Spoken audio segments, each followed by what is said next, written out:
Hey everyone. So we thought we'd take a break from building the shed for a minute.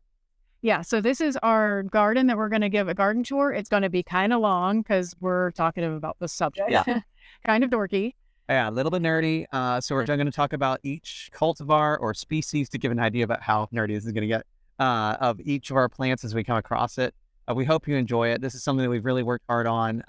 You can see behind us everything that we've done. We've planted ourselves. We've built ourselves, if it's landscaping or hardscaping. It's all a work in progress. And so just keep in mind, if you see clutter or whatever, we'll get to it eventually. Yeah, just ignore those rotting retaining wall timbers. That's fine. Yeah. So we're going to take turns talking about it. Anna's going to go first, and you'll see me in a little bit. So we'll just start there. All right, I'll see you on the other side.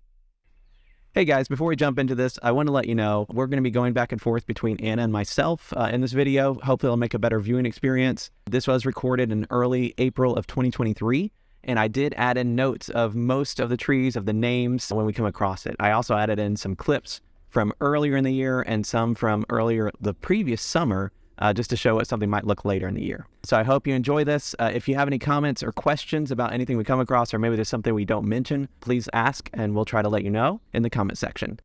Hey, so here's our front planter bed that we built last year, I think. Yeah. So this is a planter bed. They are not retaining walls. And what you're seeing right here is just our front planter bed. This is just a small portion of what's in the garden, so stick around. There's a lot more to see. Yeah, it was code. We may share eventually some of this with y'all. We have photos and videos of it. We weren't doing necessarily YouTube so much when we were doing it. Yeah. But we might do a voiceover and like share how we built it. Yeah, it'd be fun.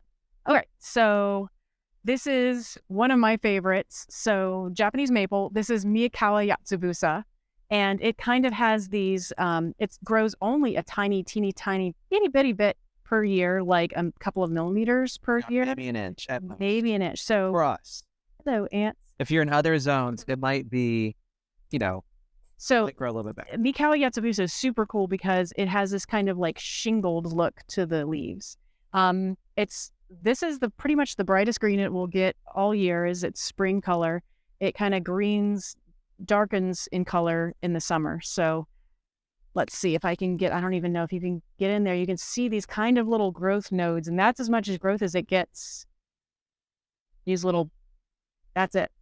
So it's very cool. We got this one at a discount from a nursery. What happened is that a big old branch came down and like lopped off half of it. And so we got it for a really steal of a price. For everybody watching, most of our trees were purchased either clearance from backyard growers, or something happened to them. Yeah, we're frugal. All right, so we have a couple of hostas in here. We have blue mouse ears, dancing queen, which is really kind of a chartreuse color with a little ruffle. These are corabelles down here, just of different varieties. That guy might be Paul's Glory. This one on the left here? Yep, that one right there. That's Paul's Glory. Okay. These are all relatively young, or they were in pots a long time, so they kind of got small and bad. These we planted, I think, last fall. Yeah, so for the smaller plants. The trees were in here for the last year. Yeah, so the hostas have been hating life because they've been in pots for a long time. So right here is Sherman's Northlight, and that's kind of the American pronunciation of that. It's a beautiful metasequoia, and right now it's still leafing out, so it looks a little scraggly, and it got hit by our frost. Well, and it is a dawn redwood. So normally dawn redwoods become huge trees. Yeah, but this is kind of a dwarf version, but we've seen ones that are like 4 feet by 5 feet or so, and that was the largest one I've ever seen. It was beautiful. That's obviously really close to the wall there for that size. Moving on. Who are you? Oh, this is Fukuzumi. Fukuzumi. So Fukuzumi is new for us. So like a lot of these conifers in here are pretty new. Fukuzumi has this lovely kind of undulating, maybe here, let's trade. Okay. You like to talk about Yeah, Fukuzumi? let's talk about this one. I'm going to trade. Okay, trading. All right, so this is Fukuzumi. I wouldn't trade out because this is a really fun one. And I probably know a little bit more about this one because I'm the one that bought it. So this is a Fukuzumi Japanese white pine. It has a blue-green leaf to it and pushes out apparently about 6 inches a year. I thought it was going to be a little bit more of a dwarf. It's technically 6 inches or less is a dwarf. But this is a pretty quick grower for a Japanese white pine like this. So it's really exciting. It does do the undulating. It creates its own unique form without much pruning needed. So this has been here for about a year. honestly, after about 4 years down the road, we're going to have to move this. It's going to get too big for the space. But luckily, this is a planter bed. We kind of made this. We put in dirt. When we put this in, we didn't like build this with dirt already existing. So it should be fairly easy to remove and move to another area. All right. So anyway, okay, this is another Sherman's Northlight. And again, they just got hit by the frost and they haven't really finished leafing out yet. They do look a lot better than this, but yeah, it's a little later in the year. Yeah, there's hardly any leaves on there. These are both ginkgos. So this is a troll, and that's American. All of our ginkgos, or a lot of them, got hit with late frost this year, so a lot of them are looking pretty bad. They're in the process of leafing back out again, some of them. You can see right here. Here, I can put my hand here. You can see right there, it's starting to really put out some more leaves there. This one I don't know about. Yeah, this one I don't know about. This troll has always struggled a little bit. Troll is a little bit different shape than American. We have another American up top, which we'll get to in a minute. But we'll keep on going. So this here, okay, so this is tiny curls, squiggles, or wiggles. Which one? So there's a lot of different versions. So this is a tiny curls because I'm looking at the tag here. They all look pretty similar. They have a slightly different habit.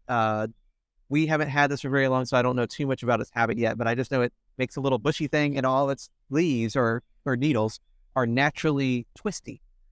It's really, really neat. I think the difference between them is the length of their needles. I think that's the main difference. Or maybe growth rate. I know. So this one grew last year. You can see here. So here, if I put my hand here, you can see it grew about 4 or 5 inches last year. It might be that you're supposed to candle them. And candling is where you cut off. These are called the candles. That's literally what these are. You would cut the candle to stop it from growing further. And then it'll kind of bush out more and put its energy elsewhere. Oh, and that right there, that is a Gimborn's Ideal. Yes. And we have 2 more in the backyard, which are much older than this one. We're excited to get another one for the front yard because it's so cool. And it kind of does this like swervy action on its own well. And it's, again, kind of a blue-green, at least for us. It's as blue-green as kind of it gets here. Right. We're in a southern humid climate. And so our blues don't really do well. Like blue spruces don't necessarily do well here. It's very tough for us to get a true blue. And so this blue-green is the most you can have. We do have some eastern white pines as well somewhere, but maybe not. We'll keep them going. Another Sherman's Northlight. This one just got put here because the others were doing so well here that we just thought we need to put it here too. It was in the back and it wasn't doing as well. Yeah, it actually is smaller. You can look at it and see that size kind of compared to that one over there. So just planting location has a lot to do with it, even though they all got drip irrigation. Well, and this side of this planter bed gets more sun as well. The left side gets a little bit more shade, which is where you see our hostas and our ferns. And this right side gets more sun, which is where you're going to see our irises, which are blooming right now. There's a bearded iris and another bearded iris up top that are blooming. And so that's the reason they're more to this side. We also have, this is a Whatnong Japanese maple. It's similar to a baldsmith. Whatnong is, sometimes it's hard to tell them apart. Whatnong normally has kind of a pinkish color. This year it's more, my eyes, brown. But well, it's working on it. It's kind of like an orangey, if I can focus. There we go. It's got kind of this like brassy green, orangey, yellow mixture of colors going on. Right. So it's kind of known for different colors and different looks throughout the year. Usually stays pretty interesting throughout the year though. And if you're in an area where your leaves don't burn from the sun, then you might actually have really good fall color from it as well. It's a really good one, and it's really hardy. It's known for being better than baldsmith in a warmer climate, and so that's why we went with Whatnong. We also got it on a deal. So this is Eastern White Pine, but this is a one-off almost. Let's see if I can see the label here. It's from G Farms. Or Nursery up in Michigan. Sure, Eastwood Broom is what they call it. And there's not a lot of info. There's not a lot of information on this. This looks the closest, though, to a sea urchin. If you're looking for one similar, I would look into the one that's, I think it's Pinus strobus sea urchin. That's going to give you a similar look where it's very low to the ground. It's very, looks like a sea urchin. Yeah, that's fun. And it kind of just grows a little bit each year. You can see, if we look at last year's growth, you can see it grew about an inch to inch and a half. It wasn't a lot of growth. We have one area over here where maybe pushed out about 3 inches. And that was, I guess that's going to be its leader. But we might chop it off this year right there so it doesn't get too. Yeah, I think it really wants to be kind of this like pin cushion kind of shape that those little kind of like a crazy guy happening over there. All right, so this is another Mikawa Yatsubusa. Is it Mikawa Yatsubusa? I think so. I think so. Anyway, it's another Mikawa. This is, by the way, these are some of the most sought after Japanese maples because they only grow about 1 inch a year and they're so compact. Some people have definitely, this is their favorite Japanese maple. If you're looking at collecting them, this is one that's pretty much on everybody's collector's list. And this one has a little bit of frost damage on that, so that's what's going on. That's what you're seeing there is the frost damage. And it's, since most of the leaf is fine, it's probably not going to try to push out new leaves there. It's just going to be ugly all year. I guess we could like take them off and see what happens. But we also have a blue star grass starting to grow and push up over there. So that's what that is, right? And that recedes every winter. It like dies back and then it comes back every year. And they have little blue star looking flowers. Very pale blue though. So, okay. Well, let's trade out. You can do the next row. All right. Okay. Hey, Anna. Hey. This is super wide right now. Okay. Hey. Okay. There's Miss Grace. We've about killed Miss Grace a couple of times. So Miss Grace is a Metasequoia dawn redwood. Yep. It essentially just likes to die. But well, we got it on clearance. So that's, again, it was struggle to begin with. And then we had it in a location where we were giving it drip, but not enough drip irrigation. And so it just needed more. And so what we've done here, what we've actually done to make it live is we put the air conditioner water, which I tested it. Ours, for some reason, is not too acidic. Yeah. And we have it going directly to. Right. So it's happy. So it's at least it's not dead. The top of it looks a little stumpy at the top because the top part of it did die back. That's when we thought we were really going to lose it. But Miss Grace, it's just kind of this weird, different kind of Metasequoia. What's the Japanese maple right behind you? And the big tree? That's a magnolia way up there. Some places, some people won't know that's a southern magnolia. Yeah, we didn't plant that one. No, it might be a bracken brown or it's just a southern magnolia. Either way, it does have large white flowers later in the year. Yeah, it's working on them right now. So this is a Sengokaku, or also known as a coral bark. And it's called that because it has this awesome, like, red tinged bark. And it just has kind of these fun little, like, kind of leaning to the yellow kind-ish in green leaves. And it turns yellow in the fall. Bright yellow. Yeah, bright yellow. And this one actually has a little bit of yellow tinge at the bottom of it, which is interesting. Later on, we'll show you Bihu, which is another coral bark, and that's kind of a yellow bark. But anyway, over here. Yeah, let's move up here. Hold on. Okay. Move up to where I'm on the sun side. Okay. Come meet us over here. Okay. If I don't fall down the hill. It's like so this was before here when we had this planter bed. Before this, it was just a big. So this is Orangiola. This is a weeping dissectum. I'm going to go like this. It's getting a little bright. Orangiola, I mean, named, I'm assuming because it's more of an orange color. Right now, this is a bit more red for us. It could be the fall color is orange, actually. Some of them are named for the fall color. I do not have my shadow on it. Good luck with that. I think you're going to get your shadow no matter what. Yeah. There you go, guys. That's pretty accurate color right now, what I'm seeing. Yeah, I wouldn't call it orange, but some of them are named because of their fall color and not because of their spring color or their summer color. So this is the growth this year on this, which is pretty nice. How much is that? Maybe 6 inches or so? At least. Almost the length of my... And it's only just recently leafed out. Yes, this is just leafed out fairly recently. It's behind everyone else. So everything else has been, some leafed out like a month ago and then like proceeding up until now. So this is fairly new and it's pushing out all this growth, which is great. It's a weeping dissectum, so it got this weeping habit, and dissectum are these kind of like cut leaf looking. Well, and it should continue to weep down the hill, which is why we put it there. Mm-hmm. We put the Watnong over there because it was supposed to be a slower grower, which you can see now in the background, and it was right not. There. Yeah, so the Watnong, you can kind of see how red that is compared to the Watnong. It's got this mixture of like green and pinks and reds and things. This is a Skeeter's broom. Yes, the Skeeter's broom. And so just like how we talked about earlier, down there, that was something broom. Yeah. I mean, it was a broom, yeah. So these are both brooms, and a broom is like a mutation on a normal tree. It could be a Japanese maple, it could be pine, probably some other things too. But here, let me show a close-up of the broom, and you can kind of see the nub. Yeah, so the giveaway... Those little nubs right here. Yeah, so the giveaway is that all these, see right here, the giveaway is that little like nub in the middle there, whereas all the leaves are normally like kind of pointed like this. And then a broom will have these kind of little rounded bits, and that's kind of the giveaway. They're also way more dense than a normal. This one is an extremely dense tree. It often gets confused with the Twombly's red sentinel, which we have over there. But for Japanese maples, this one is truly very red. And you can kind of see up at the top the new growth that's happening. Look at that. It's just going like firecrackers up top. That's great. All right, let's keep on going. Okay, I'm going to go down here. Okay, I'll go with you. Okay, be careful. What is this guy? Is this another Fukuzumi? Nope. Who is this? That is a Koru. Oh, Koru. Japanese white pine. Koru and Koru. Yes. So do you want to talk about Koru? Sure. I can trade out. All right, here.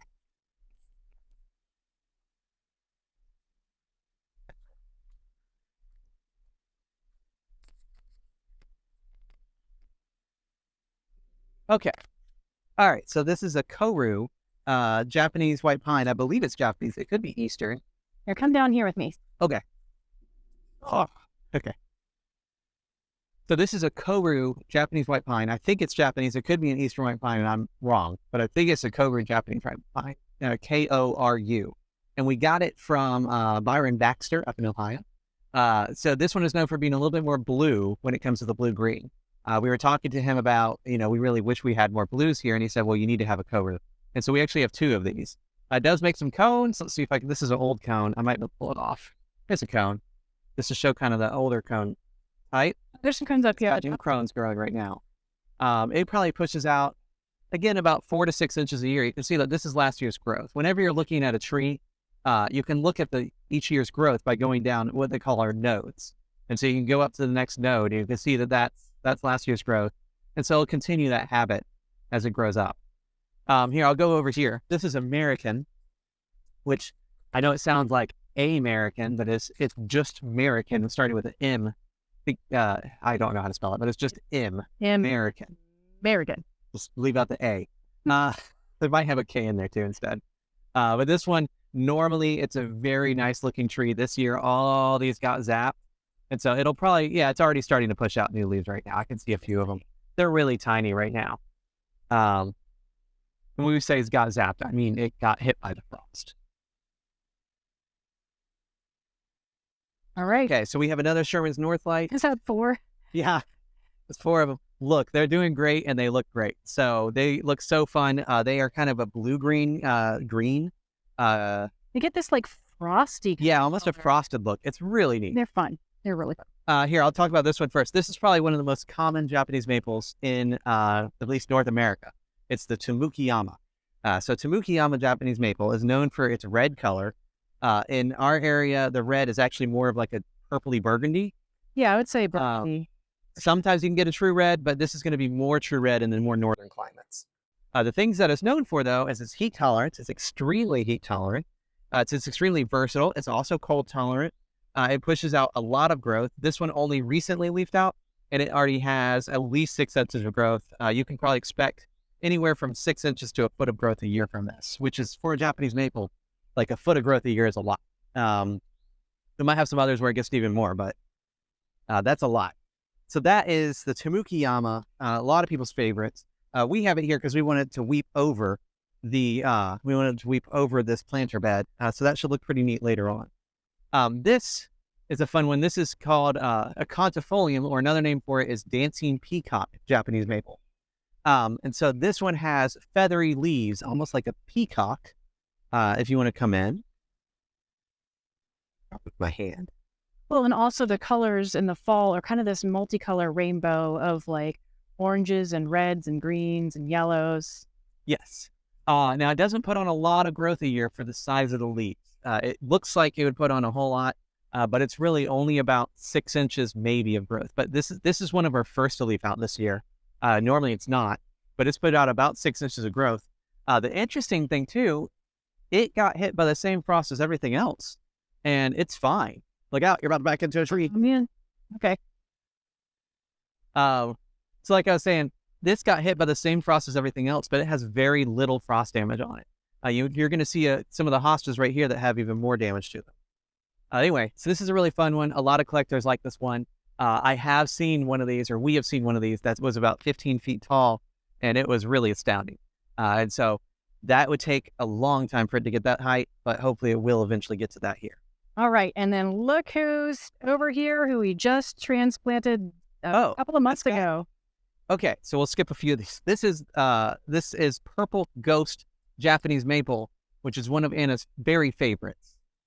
It has, when you say ghost in there, whenever you hear ghost in the term of Japanese maples, that usually means it has reticulation in the leaves. It's a series, ghost series, or sister ghost. I think there's like grandmother ghost, uncle ghost, things. There's all these ghosts. This one is called purple ghost because it leaves out so purple. It honestly is about like what, popsicle purple color? Yeah, like popsicles. Like so. Some of these you can see the growth. It's got about 6 inches of growth. No, maybe even 8 inches of growth already, and it only just leafed out. It has a little bit of frost damage on some of the leaves. Well, I'm surprised how well it's doing considering we just transplanted this from the backyard to the front yard recently. Well, here, if you see this right here, these leaves like that, so that's when we're saying frost damage. If they were in the process of leafing out when they got hit by the frost, this is what they'll look like. So all you need to do, if you have this, you can literally just pinch them off. You don't want to pinch off the node itself. You want to just pinch off the little stem that they have. And so you want to go kind of like here. I'll try to make it so you can see it. So there's the little stem, and I'm just going to try to pinch it off right here.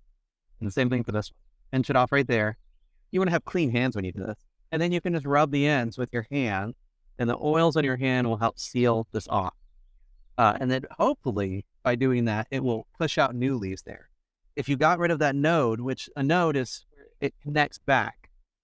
So the nodes, like these are nodes. If you got rid of this node here, it wouldn't push out another leaf. But if you get rid of just this little bit, it might come back. Ooh, this one's kind of all together, so I'm not going to try too hard there. All right, and here's the reticulation kind of the height on wool. Okay, who else did we skip? Well, and I should say, before we leave this one, so if you're on wide version, you can see how big this is. We moved this literally a month ago. We moved this last month over to here before it leafed out. It was just starting to push out some leaves at the bottom. And so we knew it was time. You really want to push, you want to move it. Best time to move it is when the leaves are swollen, like the buds are swollen, but it hasn't actually pushed leaves out yet. So that was the time. If we were going to do it, we had to do it then. We moved it here. It's fantastic. It wasn't that hard to move. And we do have another video that we show like how to transplant a Japanese maple if you're interested. Okay. So this is a thunderhead. Yeah, it's so much fun to say. You almost have one just so you can just be thunder. This is a baby thunderhead. Thunderheads are quite expensive. And so we have one that we got. I mean, it was half the size, if not more. And you can see the growth rate on it.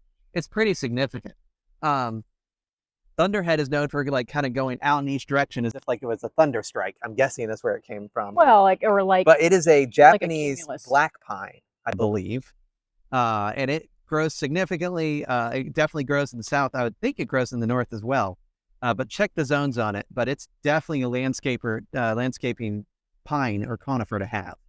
And there's a Biqua drinking gourd hosta back there who also kind of got damaged by the frost. Drinking gourd? Yeah, here I can show you the frost damage. This is, I can't pull it up enough.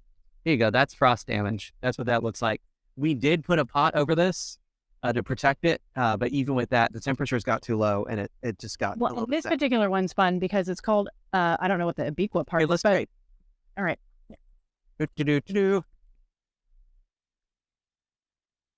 Hi. Hey.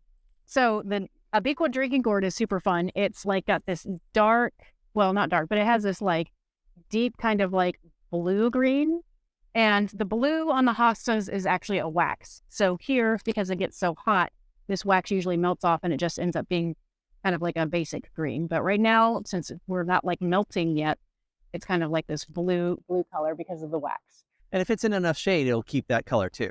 In theory, but here it gets so hot, they all just kind of melt. Yeah, and it literally melts. If you haven't had a hosta in the south, if you have a hosta in the south in the sun, it will look like it is melting. Yeah, and that's not what this is. This is frost damage. No, that's frost damage. We covered these with pots. It still happens. But anyway, a Biqua drinking gourd is really fun because it's called a drinking gourd because it has these really cupped leaves like this. And so it captures all the water and it shoots the water down towards the center of the plant. Yeah. So I would assume that helps it get more water. I would think so too. A lot of them aren't this cupped, and it also has this kind of like waffly texture, which is fun. Then behind you is another Koru. Koru again. So we got this Koru at the same time as that one. They're virtually the same size. So the fern. Let's do the ghost fern for a second. Ghost fern. So here's the Macala again, this is a much better looking Macala. Just to show what that looks like. All right, and then over here is a ghost fern. And you can kind of see the different color here of like how like frosty color this ghost fern is. And it also has these kind of like purple stems, which are really neat. And it's still unfurling right now. Ghost ferns, they're Japanese ghost ferns, right? So it's a cross, I believe it's a cross between an autumn fern and a Japanese painted fern. Okay. So that would probably give you the hardiness of the autumn fern and then the prettiness of the Japanese. The only thing I would say about a ghost fern is it's really pretty in the spring. It's really pretty in the summer. The fall, it is not great. It starts to look pretty sad pretty early in the fall for us. If you're in a colder climate, it might be a little bit longer. Well, and for autumn ferns, for us, those stick around. They don't like disappear during the winter. They stay out where this does. This will recede. All right, let's go across the driveway. No. Oh, we have one more. So this ugly duckling phase, because everything else is gorgeous in the spring, except for Oculus draconis. So this is Oculus draconis, which is a Japanese red pine, which says Oculus draconis. Yeah, anyway, it's as if it's a Harry Potter. Oculus draconis. This is all a bunch of pollen right now that it's doing its thing.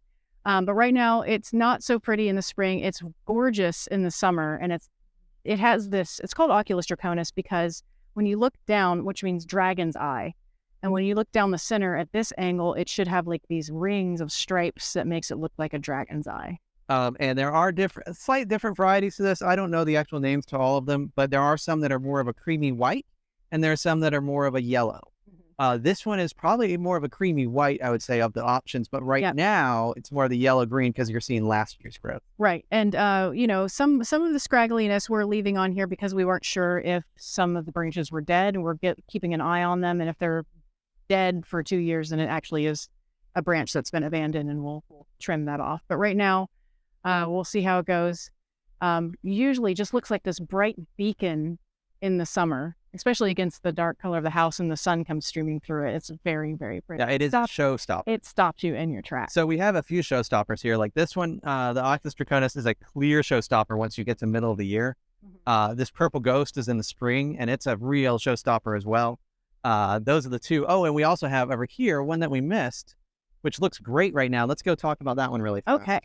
But this is a Gold Rush Dawn Redwood, which is a Gold Rush metasequoia.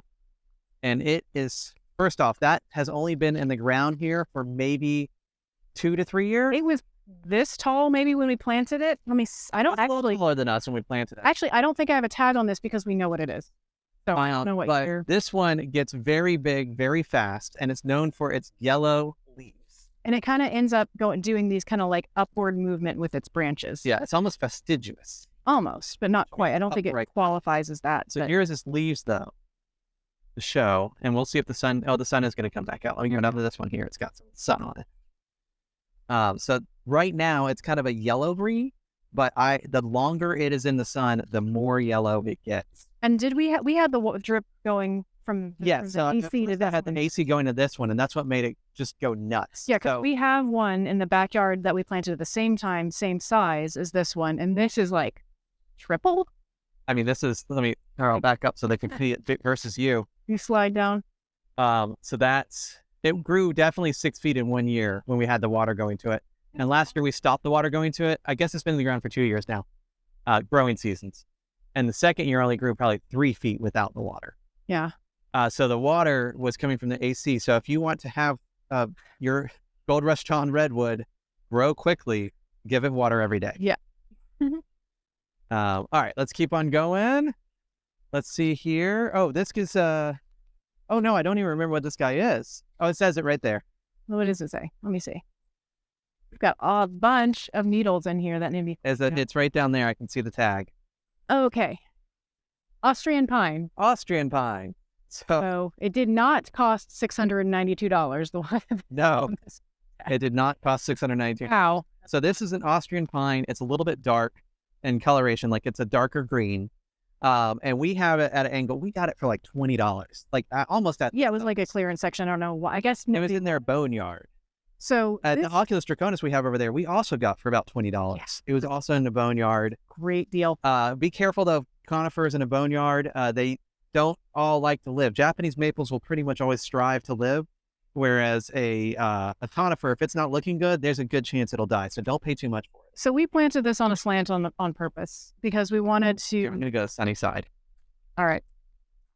Sorry. Okay. So we planted this on a slant on purpose. It looks like an accident. It looks like it's just falling over. But we're trying to get it to do this kind of like lean and then hopefully course correct and go forward. And hopefully it'll look intentional and natural. Right, all Japanesey like we were doing. I'm worried that it's just going to be like right angle weirdness, but like instead of like undulating and then, but. Oh no, there's a name for this and I've totally forgotten. Guys, if you're watching this, please put in the comments what it is because I do not remember what it's called. Intentionally like. Intentionally leaned and then coming back. But yeah, it's doing it's correcting, like it's trying to go straight up again. So that's it's doing it. So this top and what I did last year, and here's again, I'll kind of point it out. So these are the candles here, and what I did last year is I went ahead and I candled everything. So candled is where you cut it. Make sure you clean your whatever you're using to cut it first. But you can go around. So I cut all of them right about here, about an inch up, and that way it kept all the growth pretty compact around most of it. And then I left these two, you can kind of see that are up here. I left those two long and let them grow. And so that's the new growth. I wasn't sure which one would look better. And so now this year they're pushing out again. And so I'll probably do the same thing and see what happens with them. I might let it grow out in two directions. I'm not sure. Yeah. And see the difference between like the purple ghost and like the burgundy color of the Tamukiyama? Yeah, we can kind of see it. Okay. You can kind of see the purple ghost on the right and the darker color of the Tamukiyama on the left. The Tamukiyama is not in shade right now, just for anybody watching. That is in sun. Yeah. So they're both in sun right now. You can kind of see the difference in the colors. All right, now let's go across the driveway. Oh, right. You want to trade? So now we're on the other side of our driveway. Welcome. So this is a little gem magnolia. So we wanted something here to be able to block neighbors a little bit. Honestly, that's what it was. And so a little gem magnolia, unlike a bracken brown magnolia, a southern magnolia, those will typically get very large. A little gem magnolia will stay relatively compact. It gets to about 15 feet tall. It's going to get a little bit wider than we have space for it. That's okay. We want it to block. So I'm totally okay with it growing into things. This next one, which looks really sad, is a Frank Hauser variegated camellia. We might be able to put up here maybe a photo of something we can find of one of its flowers. Yeah, it's frost damage at these tips. All these tips here had frost damage. So it got down to below 10 degrees for us this winter. And with it being below 10 degrees, camellias are not suited for that environment. That was highly unusual. Really, and especially reticulatas. So most camellias, which are from Japan as well, wasn't intentional for everything being from Japan. It's just where they're from. Yeah, those are normally, a lot of them are japonica. Japonica. This one, the scientific name is reticulata. The reticulatas, I believe, are from China. Somebody can correct me if I'm wrong. Please put it in the comments. So the Frank Hauser variegated has beautiful, huge flowers it's white and pink, right? Yeah, kind of white like splotched. It's beautiful and like dinner plate size. Yeah. It's amazing. And that's without jimming it. And if you know what jimming is, welcome to this channel because you probably like this whole video so far. But jimming is where you put a chemical, you take off, if two buds are next to each other, if you have like a bud, I guess here and here, you have two. You take off one, you put the chemical in the one you took off, and it'll make the other one grow to double the size. It is gibberellic acid. And gibberellic acid. And it is illegal in our state. So anyway, just something to know, kind of fun stuff. We're hoping that this will push out, but even its new growth got zapped. Yeah, this year it's going to really struggle. This year, like we had like a handful of flowers from all of these guys. This is the new growth right here that's trying to push out right there. That's it. And it kind of looks a little burnt. I'm trying to be careful. It's really easy to knock off the leaves on the camellia. Hopefully it just survives this year. I mean, we're at the top edge for the reticulatas. And so it just got way colder than normal for us. So we'll keep on going though. So this is a Sky Tower Ginkgo tree. Ginkgos are their own thing. They're not necessarily a conifer. they're closer to conifer than anything else. They're not a Japanese maple. Trees, they kind of get lumped in with the conifers. But here, come see their leaves, because people will see a ginkgo. If they don't know what a ginkgo is, they'll see the leaves and they'll instantly recognize it's a ginkgo leaf. Yeah. So the ginkgos here, so this is a sky tower, which is known for fastigious. Is that how you say it? Yeah, or vertical growth. So you can see this branch here, and this branch here. They're wanting to grow vertically. A lot of the other branches are. So we're just going to have to see. Supposedly, this is supposed to get about 3 feet wide, which is about here. I can put my arms about that wide. Yeah. And it should get, 30 feet tall eventually. So hopefully, this will be great. We have a whole line of them. And the idea here is that in the fall, it'll be a bright yellow color for at least a little bit. And being fastigious, that way they grow up and not out too much so they don't intrude upon the driveway too much. And y'all, just so you know, this is all, like we have landscaping timbers down and things like that. This is all temporary things. You could look at this one here, that they had, people hit them. So well, also this is years of... So these are older timbers that we took from across the yard. So they were already old, but they did not look like that.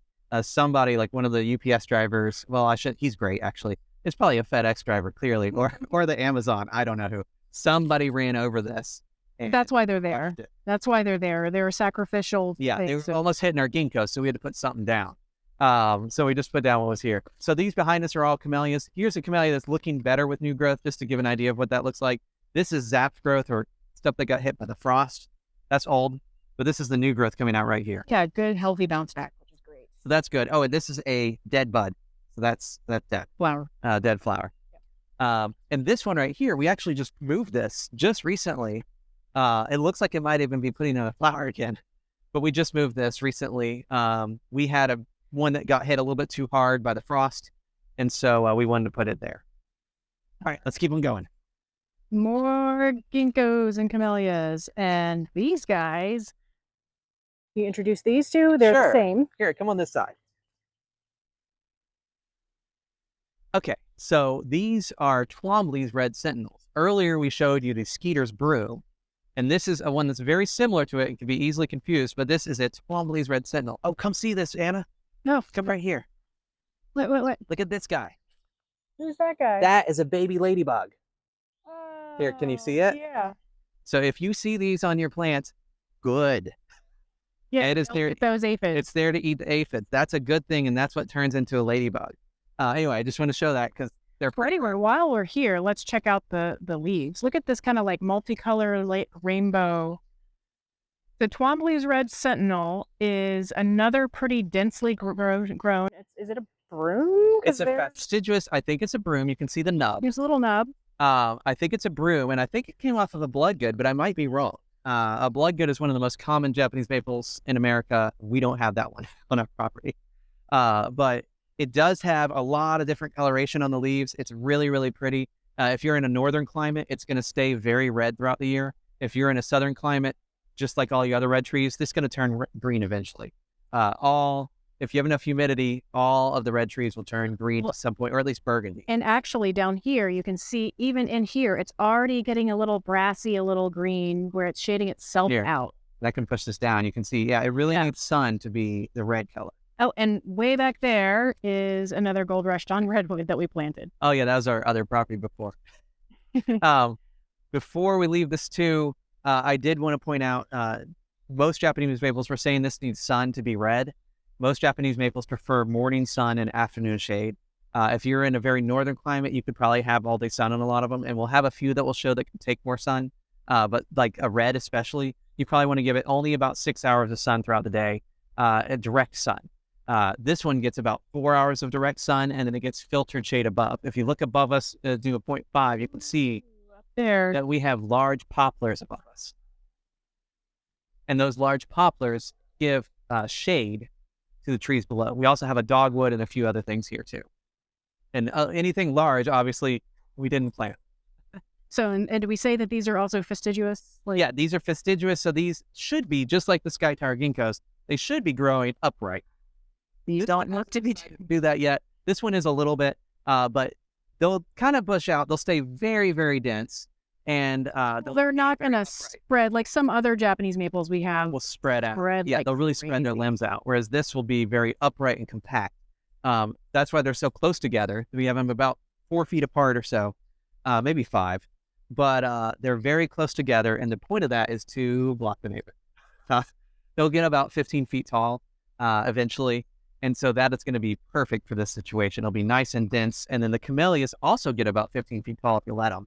And so all those will grow together. Well, and the idea with the camellias is that they are trees. A lot of people think that they're bushes, but they are trees. And the idea with the pruning is that they can be dense and grow pretty densely, but the idea, like a bush, but you're supposed to prune them so you have enough airflow. The idea is, the saying is that you're supposed to be able to throw a cat through it.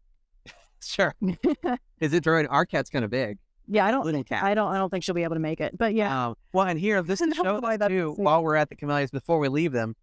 So this is a japonica camellia. I don't know which one it is. We have a whole bunch of these. They're all a little different from each other. I have a spreadsheet that tells us which one. Okay, Anna's got a spreadsheet. Okay. So this is a japonica though, and this is the reticulata. This is another Frank Hauser. Just to show like how much the winter it had leaves, and it is twitching out. It's really struggling. These new leaves are like, they look like lettuce that's a little bit too old. Yeah. All right, let's head over here. Here, let's trade out. They're probably tired of seeing me. Okay. I mean, I don't agree with that necessarily, but yeah, sure. Okay, Anna, we've traded. Okay, what is this? This is the next tree on the list. This is one of my favorites, and this is Jordan. So Jordan is like this chartreuse green, and what happens is that Jordan leaves out this beautiful chartreuse green, almost yellow, but not quite yellow in the plant world kind of things for leaves. The chartreuse in the spring, and it's very similar to something else we'll show you called the summer gold. Summer gold, the leaves are a little bit of a different shape, but summer gold does the opposite. This leaves out this chartreuse and kind of like fades out to kind of like a regular green, whereas summer gold starts out kind of like this muddy green because that's on these pink edges. And then it reverses direction, and that one becomes chartreuse during the summer. Yeah, it becomes more and more yellow. It's almost like sun it has. If you have like chartreuse and green, it's like they do this and then they kind of pass each other and then they just shift. So it's kind of a fun combination. We have some planted near each other later. Well, and something to tell about the Jordan here. So the Jordan, some people say that it can tolerate full sun, and full sun technically, if you're in the gardening world, is 6 hours.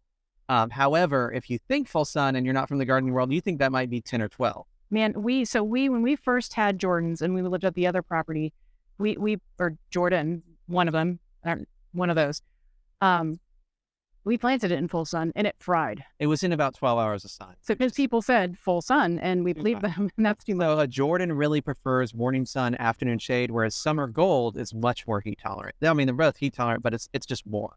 Yeah. So we have some summer golds planted in some more shade, and we have one planted in much more sun, the most sun that we have on our property, and it's fine. Whereas this guy would fry. Well, another thing, there is another Japanese maple called Arium.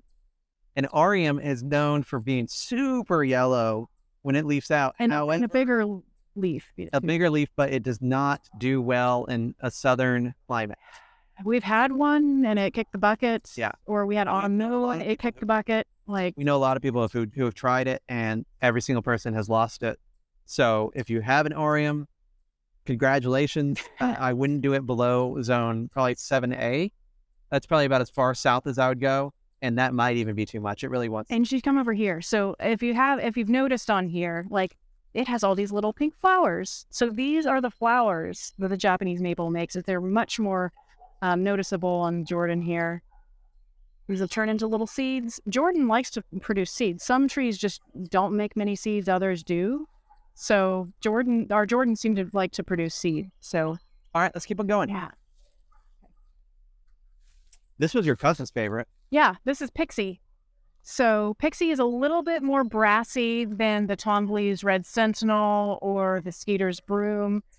I'm not sure if this is a variation of a Bloodgood or an Emperor. I think it's somehow related, but I don't know what it is. But again, this guy, Pixie, is also really cool. This one is kind of a normal shape. We have one back there that kind of went crazy in different directions. Yeah, we'll get to it. We'll show you. But again, like, look at this color right here, kind of like this, what you think of a Bloodgood kind of color, Bloodgood kind of looking leaf, at least on this one. Look how green it is. It's already like shading itself out under here. Yeah, and see it. Now, Pixie is really neat that it does have a variation of colors, and we have some in more sun that will be a little bit better to show in a little bit. But Pixie, it's a really neat tree. Right here it's underneath a dogwood. And it really only gets about 2 hours of sun where it is, which is not enough to keep it red. Well, and right now in the spring, we're not completely leafed out yet with the overhead canopy. So we're getting more sun in the spring. And then in the summer, we get just a couple of hours of direct sun over here, or even filtered sun at some point, like dappled. And so these trees, this one and those two, just turned green. Like they're noticeable now because they're red, but then later in the summer, they're just a flat green, so it's not as noticeable. That's partly why we put the Jordan here, because these red guys just turned green, and we wanted something like bright and cherry. All right, what's next? What's next? These are butterflies. So we Butterfly have 3 Japanese of them. maple. Yes. So they're spectacular. Like, I mean, we've been told by other people that like ours are like exemplary. And we purchased all 3 of these at the same time from the same grower. They have this like really cool variegated leaf. Like this right here is what they're mostly known look like. Is this green with a white margin or a creamy margin? But ours has. But look at that! Like almost solid creamy leaves in here. It will green out a little bit more during the summer, but this is pretty much what these look like. They're well, they may burn a little bit too. So this is about, again, 2 hours of sun here. And these need it because they will fry. Honestly, so we had it in 7 hours of sun when we originally moved them from the other property to over here. Yep. And they didn't burn until about July. But once we got to July, all burn. Unless you're going to have them in like a grow bag and like pick them up and like move them, like rotate them around the yard like in July and August. I don't know. Oh, this might be, you might be wondering what this is. This might be a reversion, or it might just be new growth. Sometimes this happens where the new growth ends up looking like this. Right. So all Japanese maples, when it starts to push out new growth, the new growth may not look like the parent tree. So you usually want to give it 1 year before you actually change out and decide to cut it off. However, if you have any sections that were like that last year, and are then like that again the following year, you do want to cut it out because that is reversion, and reversion is a stronger part of the tree. Well, and so it'll try to push that. And these two are more similar to each other. This one was more pink, like Taylor. Taylor is a very pink Japanese maple. We don't have one. It's not being very robust. Yeah, it has hardly any chlorophyll in its green leaves, so it likes to die. But this is like, you can come in. It's a bit pink still, like right here, these edges on here on these normal looking leaves are pink, and over here more pink, but this whole thing was pink. Now it's faded down to this creamy color, whereas this is kind of like more of a creamy color because of the pink tinge, whereas these the creamy color when you look at it is actually got that yellow green tinge to it. They are slightly different, which is interesting. Butterfly in general doesn't have a very big growth habit for us, but what you're holding right there is last year's growth. Yeah, this whole thing, it went crazy and did this, and then these are this year's growth coming off. So we'll see what it does this year. Previously for us, this had only grown a couple of inches a year, but all of them have started to push more. And part of what I did, here, let's trade out and I can kind of point it out. Sure. Okay, here you go. Okay, just to point it out, so part of what I did is I thinned it out. So butterflies have a very, very dense growing habit. Their branches tend to cross over each other, and usually when you have crossing branches, you don't necessarily want that in the tree.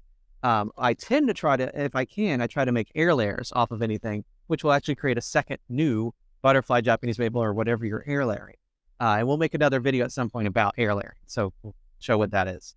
But it's anyway. What I did, though, is I came through and I pruned out. It's going to be hard to see, but there's little nubs here, little nubs that pruned out. And here's like crossing branches like I was talking about that bee likes to have. But I pruned out a lot of it.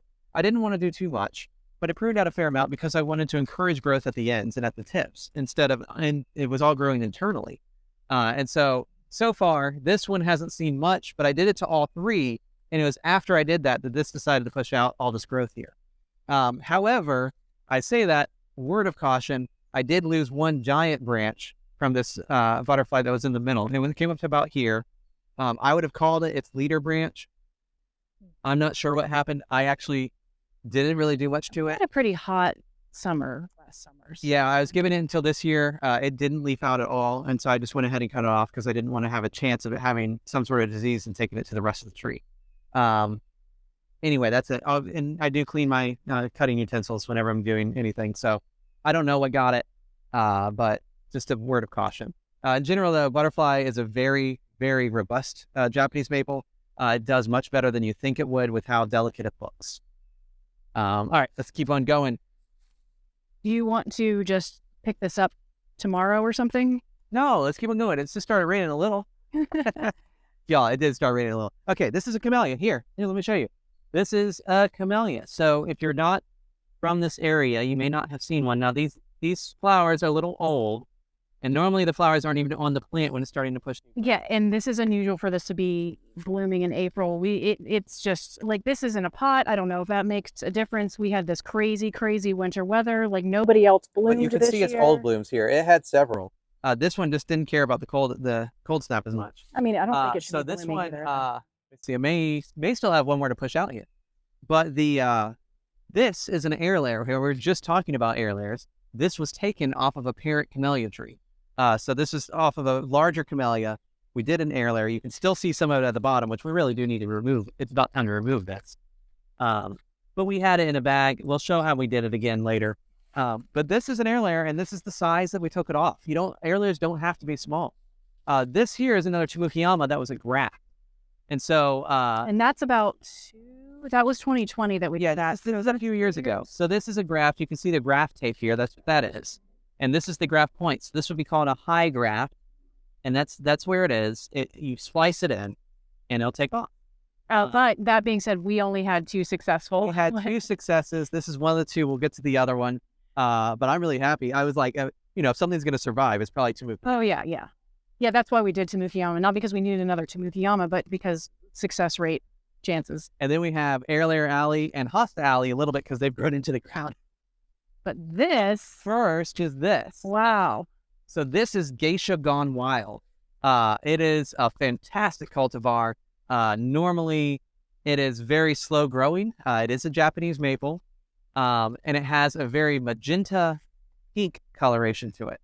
Here, come in here. Let's see if I can get it on the sun. I get it. And try to get this on the sun too. So it should have this. Here's one. So it should have this kind of just like similar looking to butterfly, where it has this kind of like darker magenta in the center with these lighter magenta margins. And then sometimes the leaves are kind of like solid magenta too. But this is super cool. It's also called, another name is Shiraz, but that was a simultaneous discovery. Not technically the same. Not technically the same. Shiraz and Geisha Gone Wild, yeah, they look almost the same. It's going to be hard to tell them apart even. Shiraz is actually known for being more durable and robust. So if I was choosing between the 2, if I had a choice between a Shiraz and a Geisha Gone Wild, I would go with Shiraz. However, that's not the option that we had. And we got this for a really great price years ago. And it has grown maybe an inch a year so far. It's been moved several times. We've tried several different locations for it. Right here, it's in about 3 hours of sun. And then the rest is high dappled shade. This year, however, it actually has some real growth. This year, we have about 8 inches of growth now, right here. Wow. And that is the most. Oh, there's a ladybug. Right. Get it, ladybug. I don't want to disturb it because I want that ladybug to eat all the aphids.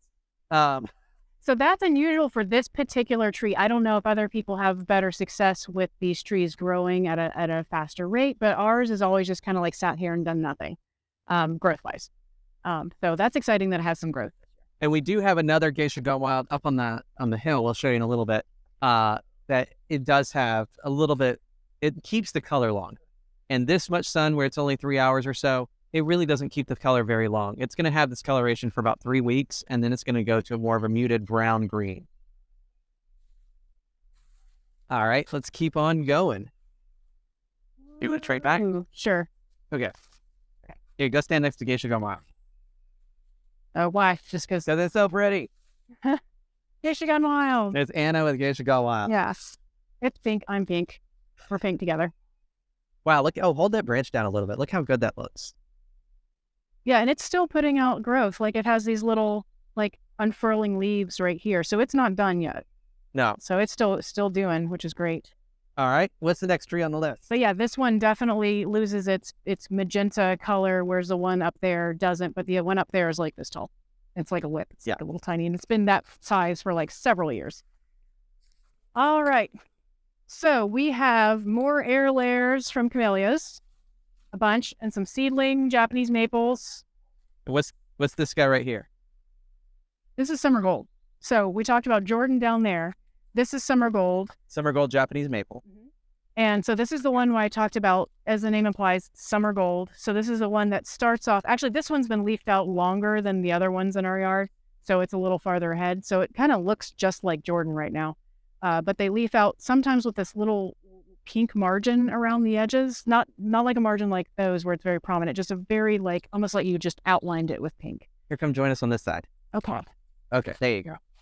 So this is summer gold, and this is the one, again, where it's, again, a bright chartreuse, more so in the summer than the spring. So it's headed that direction right now. This is its growth rate here this year so far, much. That's 10 inches at least. So summer gold, I mean, it can push some real growth. If you have some whips grow, it can grow even 2 to 3 feet. And we'll show what whips are in a little bit. There's a tree that better shows what that is. Yeah. And here in the background, there can start to see our shed back there. Oh, look, this one's it's farther ahead. So it has just a few clumps of flowers, and this one's starting to do seeds, little seeds. There you are. Itty bitty right now. Teeny, teeny, tiny seeds. They won't stay that size. No, they get much bigger. Oh, and the seeds on this one are like red colored, right? Like pink and red. Yeah. Think of the sun. Oh, yeah. They're really neat colored. What are they called? Something. I've forgotten. Ceramas, something. Oh, yeah, there's a name. There's a name. There's scientific names. And this summer gold is definitely our biggest at the moment. It's fairly large. Yep. And there's our Japanese shed that we're working on. Y'all may have seen the videos that we're working on these. If you haven't, go check them out. We have the build, and that's where we currently are in the build. I don't know if this video is coming out before or after the ones that are already live. But it's not very Japanese looking right now. It just looks like a normal shed. Well, we have a whole bunch of cedar that's going on next. We have a bunch of it's in the details. It'll look more like a Japanese tea house, hopefully, or a Japanese storehouse, whichever way you want to look at it. Yeah. All right. So all of these kind of along here are seedling, and these are just seedlings, Japanese maples, which mean that they weren't a graft. They weren't an air layer. They weren't a clone of the original Japanese maple. They are from seed, so they're just called seedlings. Right. And the only way, if you wanted to call a seedling something else, you actually can create a new named cultivar by having it repeat the behavior for 6 years and submitting it to some. Yeah, I think there's a way to register it.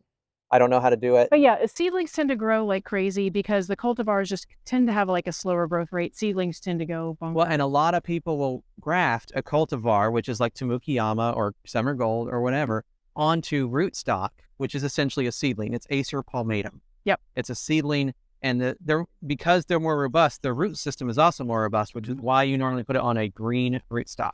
Yes, and also I guess why possibly they're more successful in growth than just a air layer, possibly, because that's on its own roots at that point. Yeah. Also, here are the ants. Oh, you found ants? So if you see ants, you also have aphids. And so here, let me see if I can focus on it. So there are aphids and ants if you want to know what they look like. I don't see any aphids in there. Oh, there's totally aphids. Well, I know there are. But... No, I see them. Okay. They're the little itty bitty ones. So the ants are the guys that are running all around. And the little black dots that you see on the stems, those are aphids. Oh, there they are. And we're just not really battling them this year. I've just kind of given up and letting them they can win the war this year. Yeah. We're pretty busy. So it's not the seedling, and these are various different colors that I think one of these turns orange in the fall, another one turns yellow. So it's kind of a grab out. You don't know what you're going to get. And a lot of these seedlings we purchased very inexpensive. And you saw how big these leaves were on this. Of course, those are new, but how big that leaf is right there versus this is a seedling right here, and these are much smaller leaves. So this is also a seedling, but just smaller leaves. And leaves on that almost looks like a Syrian leaf, which we do have some that we'll get to later. Right. So it kind of makes you wonder, who are the parents and, All right, let's get to this tree so we can get to all the others. This one's in shade right now. Okay. This is Hagoromo. Who are you? Hagoromo. No. Benny Hagoromo. It was mislabeled. It's labeled as Benny Hagoromo. But it's actually Hanzo. Hanzo. It's orange. So Benny means red. And the Hanzo. If anybody knows how to pronounce that, feel free to tell us. We observed this one. It was again in a clearance section and looking pretty sad. It was more orange in color in the spring. Yeah. And now this was one of the first ones to leaf out this year. So it's already been leafed out for about like a month or maybe a little over a month now. So it's already hitting its kind of like green phase. So this isn't its spring color at all. But what's really cool is check out these leaves.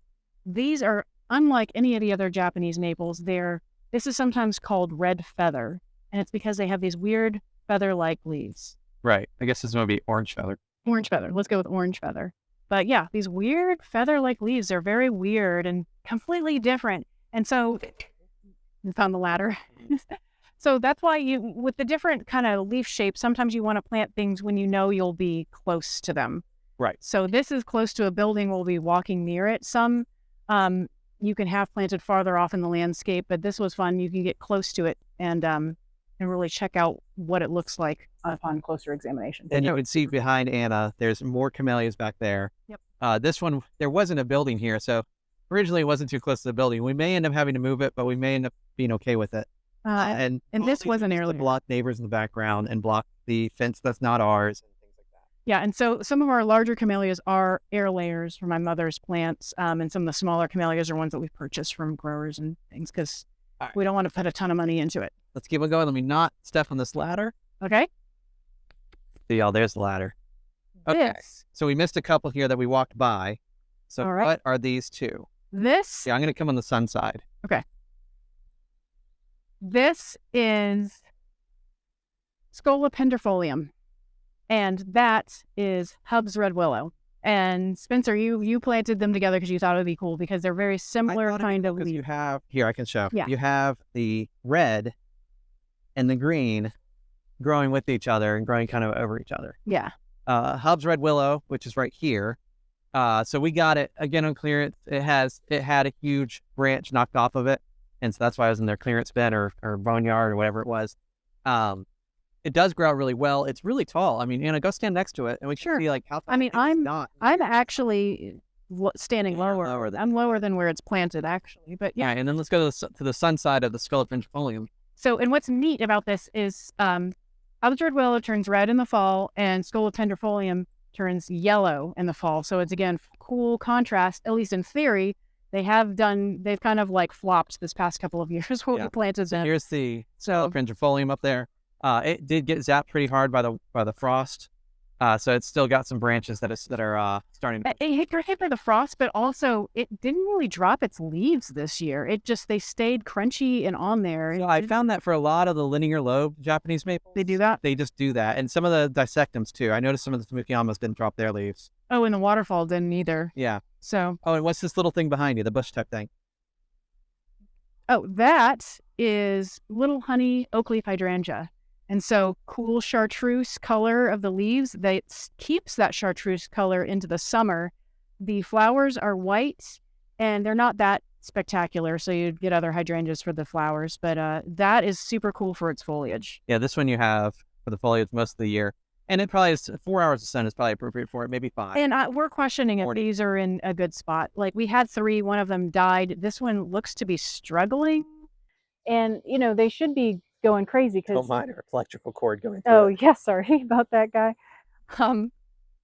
But yeah, this one seems to be happier now. So maybe if we were going to move them, maybe just move that one. Yeah. And that one can stay. So. All right, and then what's this guy here? Here, I'll go to the side. And I'm standing a little bit lower than where this is planted, but this is, make sure again, Benny Shigetsu Sawa, and we're not sure Benny or Aka. So there's a debate on that if it's called Benny or Aka, but Shigetsu Sawa, which you spell it just like it sounds. Shigetsu Sawa. Yes. We purchased this in 2018 as my label. Well, and here you guys can see this too. So you can see kind of the leaves against the darker background up there, which is why we decided to go for a darker color. If that other video isn't out yet, surprise, we're going for a darker color. Oh no. Yeah, surprise, spoiler.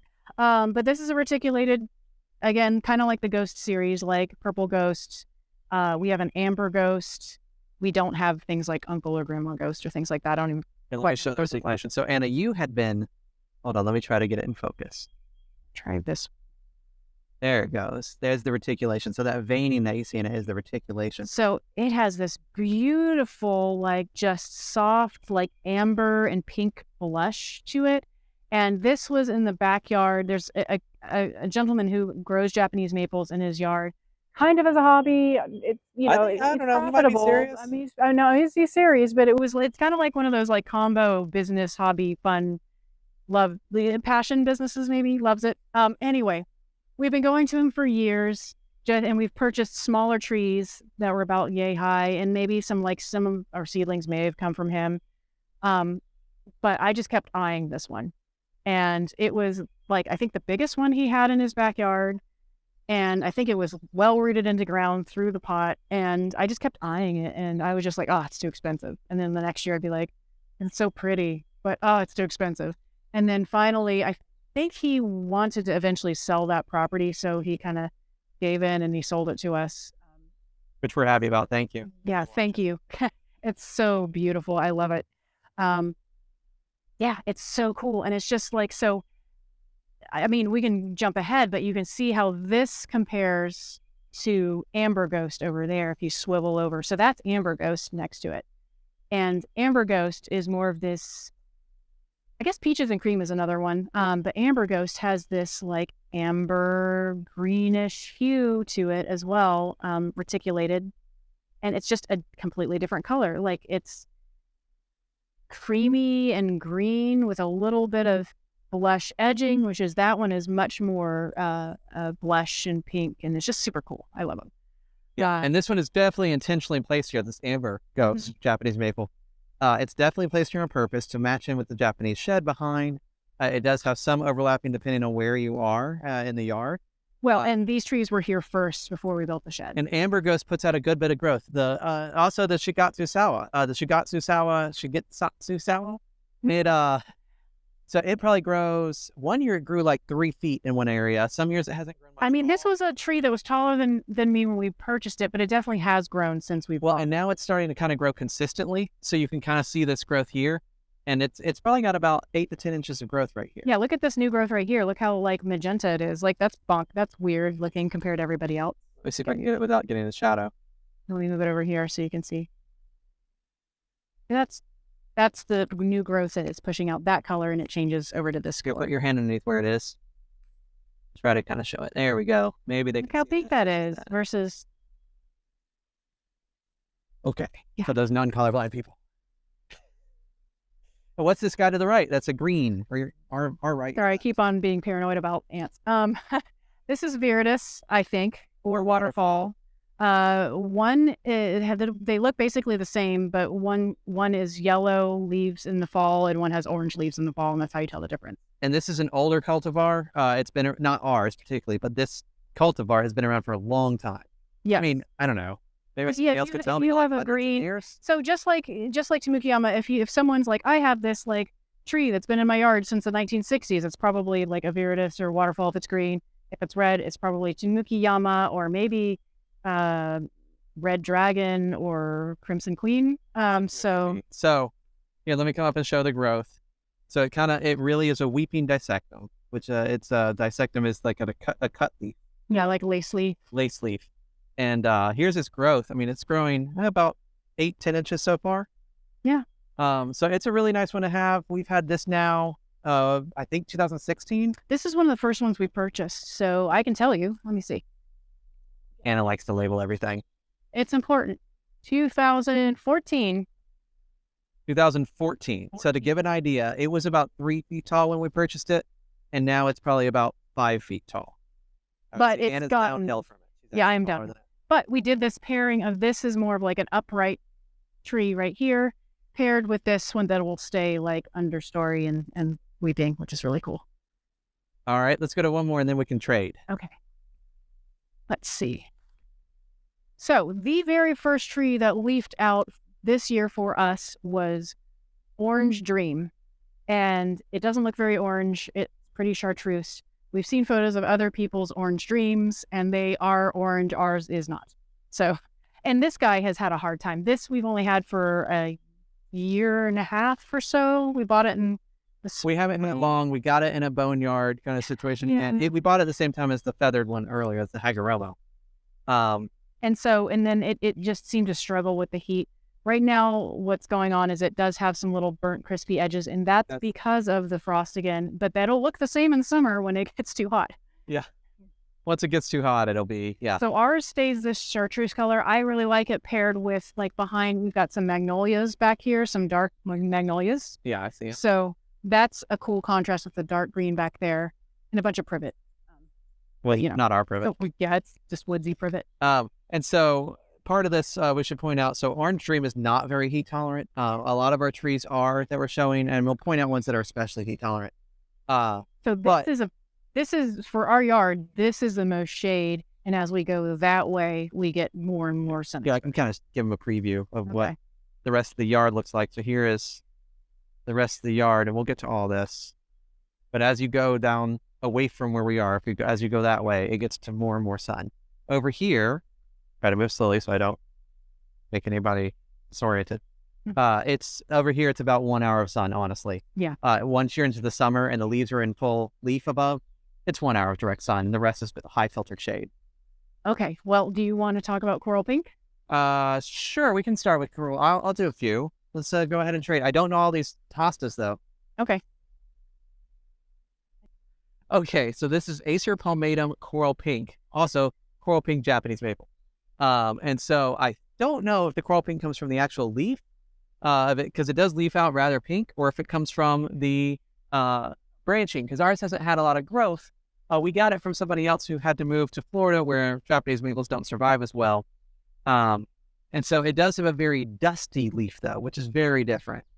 Yeah, it almost kind of looks a little spray painted in a way, like this kind of like texture. It's really, really neat.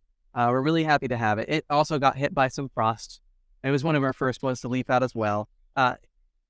If that guy over there, if the Orange Dream leaves out more orangey, yellow-green, this leaves out a more creamy green. Still green, much more green than the butterflies, but it is a lighter color when it leaves out. And it still is pretty light. It stays pretty light throughout most of the year. And it did have, I think we did actually lose one big branch this year on it. A branch from above from one of the poplars fell on it. I was kind of upset. Nothing you can do. So that is coral pink, and the hosta was already there. If anybody's saying that's planted too closely, that came with the tree. These are, what are these hostas, like June or something? Those Halcyon or Paul's Glory. Paul's Glory. Oh, and something to point out with the hostas, we've learned this, so learn from our experience. The hostas that were in bigger pots, here, I'll lift up its skirt. Bigger pots, bigger hosta. Yeah, they need room to grow. Smaller pots, smaller hostas. Yeah, we have a few that have just kind of like shrunk. We need to plant all of trees. Different varieties will be larger and smaller. Like this is probably one that's more prone to be large, but that's some in substance that back there is prone to be large. But it was much smaller when we bought it. So we need to get that in the ground. Just something to know. Get them in the ground if you really want them to live. All right, so this here is an Orodono nishiki Japanese maple.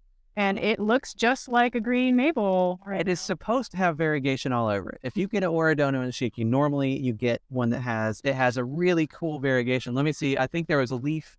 Oh, here we go. Like these leaves right here. So it kind of has this really cool swirly variegation on it. And that's as much as we're going to get probably. For this tree, a lot of trees can be covered in half of this. Like they leaf out pink, and then turn this white-green throughout the whole year. Let's see if I can find any more. I mean, here's one tips. So this one, there you go. Well, that, yeah. So it's kind of like this weird, like camouflage pattern. Well, this is normal pattern here too. Yeah. So it also has that. Kind of like that. So we got this tree, I think, for $20. I don't know if it was $20. We got this tree for $20. It was the grower was just mad at it for having such poor variegation. That he was like, I don't want this. And it was not this size. It has grown a lot since it's been there, but it was still sizable. It was probably 8 feet tall at the time. So this guy pushes out so much growth for us. Like it's ridiculous. The only thing that probably competes with it is Syria, which we'll get to in a little bit. Which I don't know if that's normal for this, or maybe because it's really happy. But this here, I'll show. This was its growth from there to there. If you can see my hands, that's almost 2 feet of growth last year on just that branch, and it did that over the whole tree. Yeah, because these were not planted this close. We have this tree here as a way to give depth and a little bit of blocking, but you know, it's supposed to be here to be a background to other trees. It's doing its job. It's great. We're totally happy to have it. This here is another dancing peacock, or a contifolium. We had it much smaller. We had it in another property and not enough sun. It really needs about 4 to 6 hours of sun. It's barely getting 4 right here, but it is starting to push out growth. So we probably have about 8 inches of growth at the top right here in different directions. Yeah, and this year it's finally pushing. Yeah, so this is 3rd year in the ground. So what do they say? 1st year it sleeps, 2nd year it creeps, and 3rd year it leaps. Yeah. Or was last year 3rd year? Either way, this is now going. I think it's 3, because the first year they were all in our front yard in grow bags, just waiting for us to like figure stuff out. So I think it's 3 years for most of these. So this is a Cereus seedling. So we have some true Cereus over on other parts of the yard, which we'll get to pretty soon, or the garden. This here is a Cereus seedling, which just means the grower wasn't quite sure that it was actually from it. He couldn't see the graft. We can't see the graft. So therefore, it's probably a seedling. But when you look at the leaves, I mean, it looks exactly like a Cereus. And Cereus is the only upright lace leaf Japanese maple. So right, it's the lace leaf is how delicate it is here. Oh, here's more. We not get bitten by an ant. But yeah, this is upright. This is a lace leaf. So therefore, it's a Cereus. But we can't confirm that it was. Right, but it does turn red in the fall. It has all the other characteristics of a Cereus. And it has a fast growth rate. Cereus. Let's see if I can see its growth rate. It normally will grow about 3 feet a year, which is extremely fast for a Japanese maple. So we'll go to the real ones and show you those in a minute, because this one is in more shade here. This is probably only 2 to 3 hours of sun here, which isn't quite enough for what it wants. But a Cereus can survive in full 10 to 12 hours of sun in the south. So if you're looking for a sun-tolerant plant, Cereus is one to get. Try to get a real Cereus and not a seedling. Oh, and that's that's a Sengokaku. Another Sengokaku. So this is when we're talking about you can't see the graft. So what we were talking about before, that you have you graft it onto. Or I see a knocked over thing. Yeah, hold on. Yep. And one behind you too. It was windy. Oh, this one knocked over, and now it's growing that way. Great. Oh, that guy's growing. Look at that. Our plant's growing up. I don't know what that's called, but that's intentional. That's not a weed. Yeah, that's aggressive though. Okay, so when we were talking about how you graft normally like a Sengokaku would normally, you would take off, you'd cut maybe that much, you'd cut a piece, and you would graft it onto the rootstock. That's Acer palmatum, the basic tree. That gives you a better tree. However, you can also do air layers, and so this was taken off of a parent Sengokaku that we'll get to later. And this one here, it's been here for about 3 years, for about most of these. And again, it probably wants more sun than it's actually getting. But it's gotten to be about double the size that it was. It was not this big. And the reason we put it here is because it's very tall growing. We have a neighbor over there about 150 yards away. But this way, eventually it'll grow base-like and it'll help block that view, which is good. It's a very pretty tree. And again, it's bright yellow in the fall. It's really a showstopper in the fall. Here, let's keep on going. I guess we'll go up to these. So here, I'm going to come on this side of you. Yeah, sure. Okay. So this is Ukigumo. This is an Ukigumo Japanese maple. Which means floating cloud. Yes, so it's floating cloud. You can even see it's kind of cloud-like in shape as well. I don't know if that's part of the name or if it's otherwise, but I think it might be part of the growing habit too. And so if you look at the leaves, and Anna's next to another one right there. There we go. We have 2 of these in the corner of our property, and they will leaf out white if they're in enough shade and in the right environment. Or if you stress them out enough. I don't know if it's stress, or Dononashiki stress will cause the variegation. This I'm not sure. It might be. Now this guy, if we talked about reversions earlier, and this is reversions right here. So this was, last year I noticed this growth. And this is, you can see the leaves. They should look more like this. And this was last year's growth, and now they're putting out more growth. And so that's a reversion, and I'm going to have to cut it off back to the base. However, some of these, like this one, has some leaves growing on that same stem. So it's going to be interesting. But anyway, Second year growth, if it still looks like that, you cut it out. But this is a really neat tree. If you have a shady spot, consider getting a Nukagumo Japanese maple. It's really, really nice. It's one I'd recommend. I know it also can have a really good growth rate. Ours haven't started to grow that much yet, but here up top, that's at least 8 to 10 inches right there. I mean, that's a significant growth for it being in so much shade. Okay, we've traded back. Yeah. So we had Dancing Peacock over there, which is a contifolium, and this is, who are you? Megitsu. That's what I thought. So this is Megitsu. What's cool about Megitsu is, so Dancing Peacock kind of had these like divided leaves. Megitsu has these also huge, huge leaves. This is even like the biggest one, but they're more like solid. They don't, Dancing Peacock, the slits kind of go all the way up. These leaves are just massive and they're crazy. And yeah, this is not as large as they get. Here's another one. This one's kind of large. Yeah, there you go. So Megitsu is here's the look at this leaf. Is this orange right now? It will leaf out orange sometimes. Yeah, just barely. Just barely. And this is its growth right here is that. Yeah. So it does these big chunky growth. I mean, it's almost interesting because it looks almost like a little seedling, like a little tree, but it's just like big because it's got these big chunky like. And Megitsu is super neat. It is a really nice one as well. And it is a Japanese maple, even though the leaf looks so different. This is a Japanese maple. Well, and you know how I talked about earlier about we planted the Hagoromo close up to a building to look at it. This is another one that you could maybe close enough where you can see, like really see like the difference in the leaves and that they're like crazy and weird and different than you normally think. All right, so let's walk back down towards the Amber Ghost and then we'll come back again. So we'll come back to where this way or this way? Yeah, go right for a second and then we'll come back. All right. No, I'm trying to step smoothly. And we had some wind come in and knock over a few of these. All right, so here's Amber Ghost again and just a little bit more sun so you can see Amber Ghost. We just come get the leaves. Yeah, we kind of mentioned Amber Ghost a little earlier, but this is, time. Yeah, this is one of our favorite trees as well.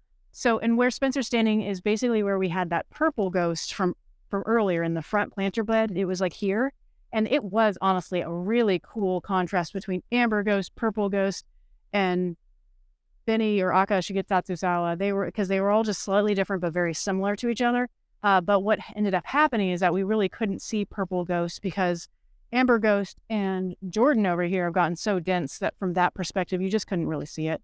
So we were like, why don't we have it as a showstopper in the front yard? All right, well, let's talk about this one here. This is a temporary one. And then let's talk about Jordan again. All right, well, that's Jordan back there. If this tree looks like it's planted way too close, it is. This is just a temporary spot for this. This is emerald lace. Emerald lace. And a lot of people don't like this tree because it is like a crazy, crazy fast grower. And this in particular, this one likes to grow out. So what we've done when we first had it is that it was kind of trying to grow horizontally. And so what we did is that we took it and we tipped it upright. You planted it upright. Yeah. So some of its roots were basically above ground and we put dirt above that. Yeah, and just kind of mounted. But we still had the root flare exposed. Yep. And let me see here. I can show root flare really fast. I'm going to walk past you because this you can see it really easily on this tree. When we're talking about root flare, that is the root flare. That bottom root that you can see coming out. This one has actually planted a little bit too high, but it's fine. It's been fine. It's better to plant too high than too low. So emerald lace grows out horizontally, and so you have to either tip it up or you have to stake it up to encourage that growth up, or else you just have this big horizontal monster. So again, very, very delicate leaves, much more delicate, and then actually more delicate cereus. More delicate than cereus, more delicate than viridis. Let's see if we can get them in the sun. There we go. I have these. Here we go. So another one I think that's maybe kind of similar in the lacy delicateness of the lace is like lemon lime lace, but this is emerald lace. Lemon lime lace is a weeping, whereas this one is more horizontal growth. I mean, you might call it weeping because it is doing this cascade. Look at that branch down there. If you can pull that branch out. Yeah. No, this one right here. Look at this weird, this kind of growth right here. Which one? That one. Look at how it kind of angles. Oh, yeah. Kind of does. Oh, yes. Look, it's going down here, and then it's taking this weird, right hand to the wants to grow horizontally. So, and just do some weird stuff. Yeah. This thing will become a monster in size. I think some people are discouraged with it because they plant it and then it grows much faster than they expect, and then it becomes a problem. It grows about 3 feet a year horizontally, which is crazy for Japanese maple. That amount of growth. And okay, Ladybug, good job. We've had this for like a year, two, like year and a half. Not as this long, and it was not even this big. This is like the fastest growing thing ever. Now we have a Germain's duration. That's another lace leaf. That was supposed to be like the fastest growing guy ever, but I think this one. Well, he's again a weeping, whereas this is a horizontally growing, so it's kind of different. If you want a Japanese maple that has a very small dissecting leaf, very delicate look, but is super heat tolerant, super sun tolerant, super grower, the emerald lace. And this is just temporarily planted here. Yeah, it's one to consider. Yeah, we have it here just because this is an easy growing bed. Everything seems to do really well here. It's got about 4 hours of sun. So we're deciding where we want to put it ultimately because we weren't sure. We almost moved it this year. If we don't move it by the end of this year, by this next fall or winter, it's going to be stuck here. So we're going to have to move it. Okay. Here, let's look at this Jordan for a second. Just to show. This Jordan has gotten super dense. Yeah, go walk up against it. We can actually see how big it is. So this is another Jordan. We had a Jordan back down there that we talked about. Very dense. It's really doing its thing. I think we might want to air layer off some of these lower branches. But one thing I'll show its new growth. It's just super pretty. Yeah. So this was originally one of our favorites, still is. Jordan is very heat tolerant, like we were saying. It really only needs about 6 to 7 hours of morning sun, though. I wouldn't go much past that. Yeah, heat tolerant is different than sun tolerant, though. Yes. Sometimes people associate those together and they don't go hand in hand. Heat tolerant, yes, but it really did burn. Like when we had one over there, it really just... Yeah, we had it in 10 to 12 hours sun. It was too much. Yep. So it's really great. However, the other one is right here. Let's see. Oh, well, that's a Ryusin right there. Let's go behind it first. Okay. Summer gold again. So this is another summer gold. Yeah. And this guy can tolerate the 10 to 12 hours of sun. And in fact, we'll show you another one in a little bit that we can show you that is tolerating it. Let's see here. And this one, if you notice, keep an eye on this one. So you see there's not much red variegation at the very tips. You can see barely any. The other one you might be able to see a little bit more when we get there. All right, so what is this Japanese maple? This is Ryusin, and this is the only weeping normal leaf. I don't know what regular leafed Japanese maple. A lot of other weeping ones have the lace leaf. This has kind of a normal leaf. We are staking this guy up, so you have to help him out with that because it'll just want to weep all over the place. So we're staking this guy up to encourage this, but you can even see like this is new growth right here, and it's going like down, like it's doing this weeping growth right there. I'm happy about this. This guy, this guy was looking really sad. Again, this was one of these like. It wasn't clearance, but we did get it. It looked pretty sad. It looked pretty sad. And I thought I thought it was gonna die, which is why I put it here. Again, this is like the area where a lot of them do great. Yeah, this is a temporary spot again. It's way too close. So this year though, it's leafed out fantastically. It's growing 8 to 10 inches, maybe even a foot. Yeah, it might even be a foot in some places. So, a thing to know about Ryusin, while it is weeping and everything, like I know saying, we have to stake it up. So we have it staked up right here. But you can see this growth that's coming out. So what I might have to do is stake that up again so that it really continues to grow upright. Otherwise, it will just continue to weep down. Something was digging in my camellia seed. Oh, yeah? Yeah. Oh, it's like eating it. I know. Oh, you might have had to put a cover on it. The squirrel probably got it. We had one camellia seed that was viable, I think, and it was... Should have put some hardware cloth on it. I didn't think about it. I didn't think about it either. All right, let's keep on going. Darn squirrels. Okay. So right here we have, who are we? Jordan. And Summer Gold. Summer Gold. So are you in 0.5? 0.5. All right. Jordan, Summer Gold right next to each other. So you can kind of see the differences. They're very similar. Extremely similar. Here, I'll go to the leaves. Here's a leaf. Yep. Of the Summer Gold. So kind of a standard shape. And then over here at the Jordan, kind of more of a sheer swarnum. Sheer swarnum. That's what Jordan is Acer palmatum sheer swarnum, more of a palm. I think it's Acer sheer swarnum. Okay. Anyway, sheer swarnum. It has broader leaves. I knew this years ago. No, I just wrote Jordan on here. Right, I don't know what it is. On our left, on the screen's left, on your right, and it's a That's a summer gold on the other side. So your idea with planting these here is that it would be a cool like walk through and see the differences. This is summer gold Jordan, summer gold Jordan. Yeah, they trade places. Yeah, and so it's kind of like I wanted to see some people would say one was more yellow than another. We had enough to where I was like, well, I want the coloration over there anyway. Let's put them over there and see. And the truth is, summer gold ends up being more yellow by mid-August than Jordan. Jordan for us, for this amount of sun, about 4 to 5 hours of sun here, Jordan will get to be a more darker green color, whereas summer gold will continue to be more of a chartreuse color. Both of them in more sun will be a lighter color, but Jordan will start to burn, whereas summer gold will. Yep. And this guy, the growth on this, I mean, they're really big. Yeah, that's the growth right there. Right now, I might end up air layering off some. Those up there are like way, way taller, like at the top. And that one has, look at that crazy whip up there. Like, it's not leafing out. I doubt we could see it on video because, they can kind of see it. So y'all, that's what you would call a whip. This is a really easy example. So that's where, that's what this is right here. And that's where the tree decided to push about 4 feet of growth one year just because it wanted to grow in that direction. It didn't that year put growth anywhere else. It specifically just put growth right there, and it grew about 4 feet. But you can see it's kind of given up on that whip towards the top. You can see some leaves coming out of it, but not too much. But still, we'll see how that was exciting for us when it started to grow because we just knew at least it'll live.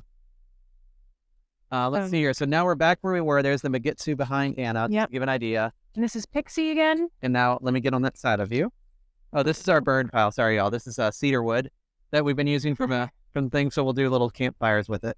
And this is our drying out cedar. Okay, so here's Pixie again. And actually, if you come over here with me, you can see Pixie here and Pixie way over there. I see it here. Oh, there's the Pixie back there. So so that's also Pixie. This one, and that one right there. And some of these too, we're trying to have contrasting colors. So you have like the reds with the yellows.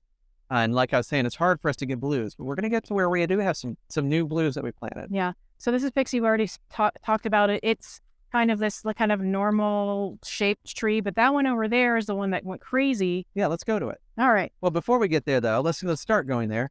To our left, we do have, this is just a seedling. Yep. Nothing too special. It's a seedling Japanese maple. This is Bihu. Right here. Here, let me. The clouds have taken over, so we're going to try here. You want to trade for a little bit? Sure, let me have it. All right, here you go. Okay. So this is a Bihu Japanese maple. Bihu is known for its yellow bark on new growth. I'm going to emphasize on new growth. So when you look at the older growth, which is what you see down here, that is the color it'll eventually go to. But then as you get newer and newer, you should get more and more yellow.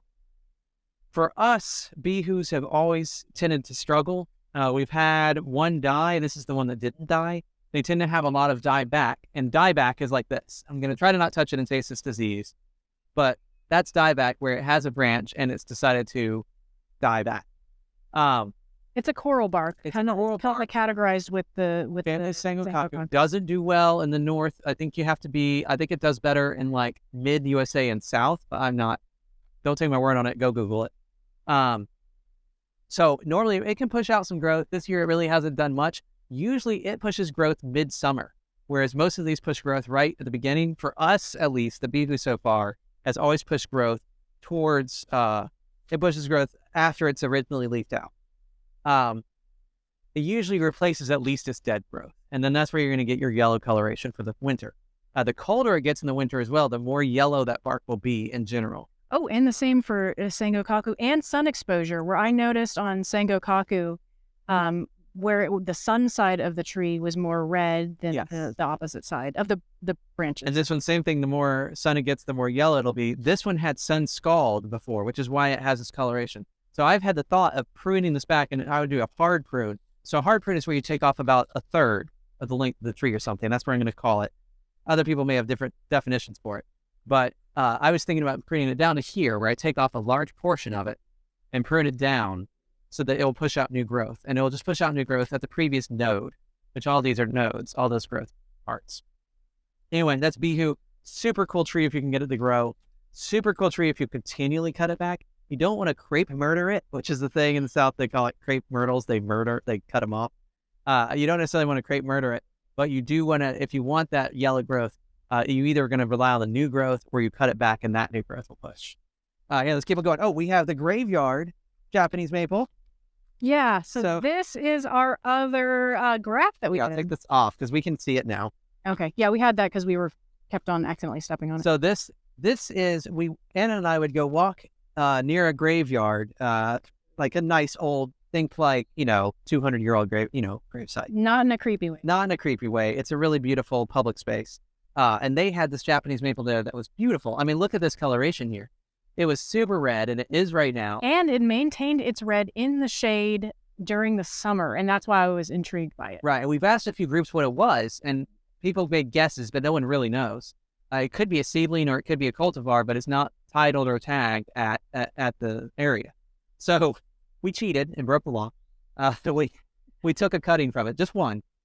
We took a cutting and we grafted it. And this is one of the few grafts that took. And you can see down there, if you look down here, that's the graft. That's the old rootstock that has grown.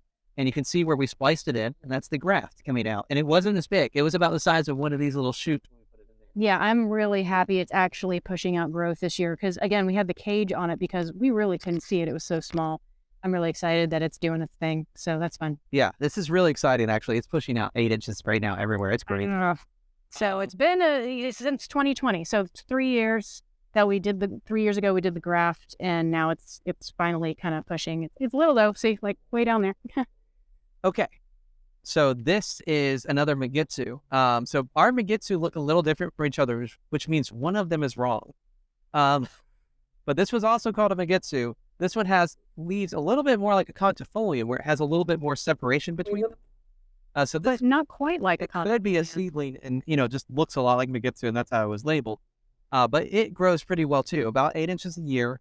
1 year we did have a deer come take off one side of it, but typically Japanese maples aren't necessarily food for deer unless your deer are really aggressive or hungry. And this is, when you see frost damage, this is also what it is. So these leaves had already pushed out, and that's its kind of frost damage that it got, was just at the tips. And oddly, a lot of the Japanese maple wasn't damaged by the frost, just certain leaves. I can't say exactly why and how that works. Maybe somebody else can comment and say why that happens. But anyway, one of our favorite trees, very neat, very big leaves. The leaves get bigger than they are right now. They get to about the size of a man's hand. And here's Pixie again. This is Pixie. So weird. Here, I'll stand next to it. This is our original Pixie, to give an idea of the size. So this is a Pixie we've had since, I don't even see the label. It's in there somewhere. Oh, I'm sure it is. I think it was 2014 or 2015. The other one's there it is at the very bottom near the root flare. I'll go down there. Root flare, looking for it. Oh, I see it. 2016. Okay, so it's 2023, as we've had it for 2016. So that's 4, 5, 6, 7 years. Yeah, I'm glad I'm not the only one who can't do that. And we had it originally in a front planter bed at the other house, which was just next door to where we are now. And it was in a decent amount of sun in that spot. It was in about 7 to 8 hours of sun there. And so this one, unlike the others, and maybe this is how they are growing too, this one does little fireworks kind of growing pattern where it'll grow one branch and then grow another branch and then grow another branch. And you can kind of see it in its growth pattern here, how it's kind of just all out. It also has a very low graft, which you can kind of tell where it was, and very low branching. So some people really like the low branching Japanese maples, and I can see the appeal of it. We'll see how it looks later on, but right now it's a pretty fantastic tree, and I think it'll continue to be it. Here, if you come on this side, you can see the real color, like variation it has between the leaves. Like right here, you can see like more of a burgundy to a red, and then if I look underneath, which I'll let you see that for a second. Yeah. If we pull it back, you can start to see the greens. Yep. And again, all of these will kind of green out when we get to the very hottest time of the summer. Right. And they'll first turn even more burgundy, and then they're going to turn to just a kind of burgundy, green, brown, muddy color. But the fall, I should say, the Pixie in the fall is vibrant red. Yeah, it's stunning. It's a stunning red color in the fall. It's about as red as you can get. If you don't have all your leaves crisp up from the sun and too much heat, which we typically have, you're going to get a really good show from this. Here, let's keep it going. Here's just kind of view from where we've come from. All right. Going back every year. All right. So I'm going to kind of zigzag here for a little bit. Oh, okay. Like all over, but we'll start here. So this is a tree you can probably barely see. This is an Oculus draconis again. So again, it's in its ugly phase. Here, come on this side maybe. Yeah, I will.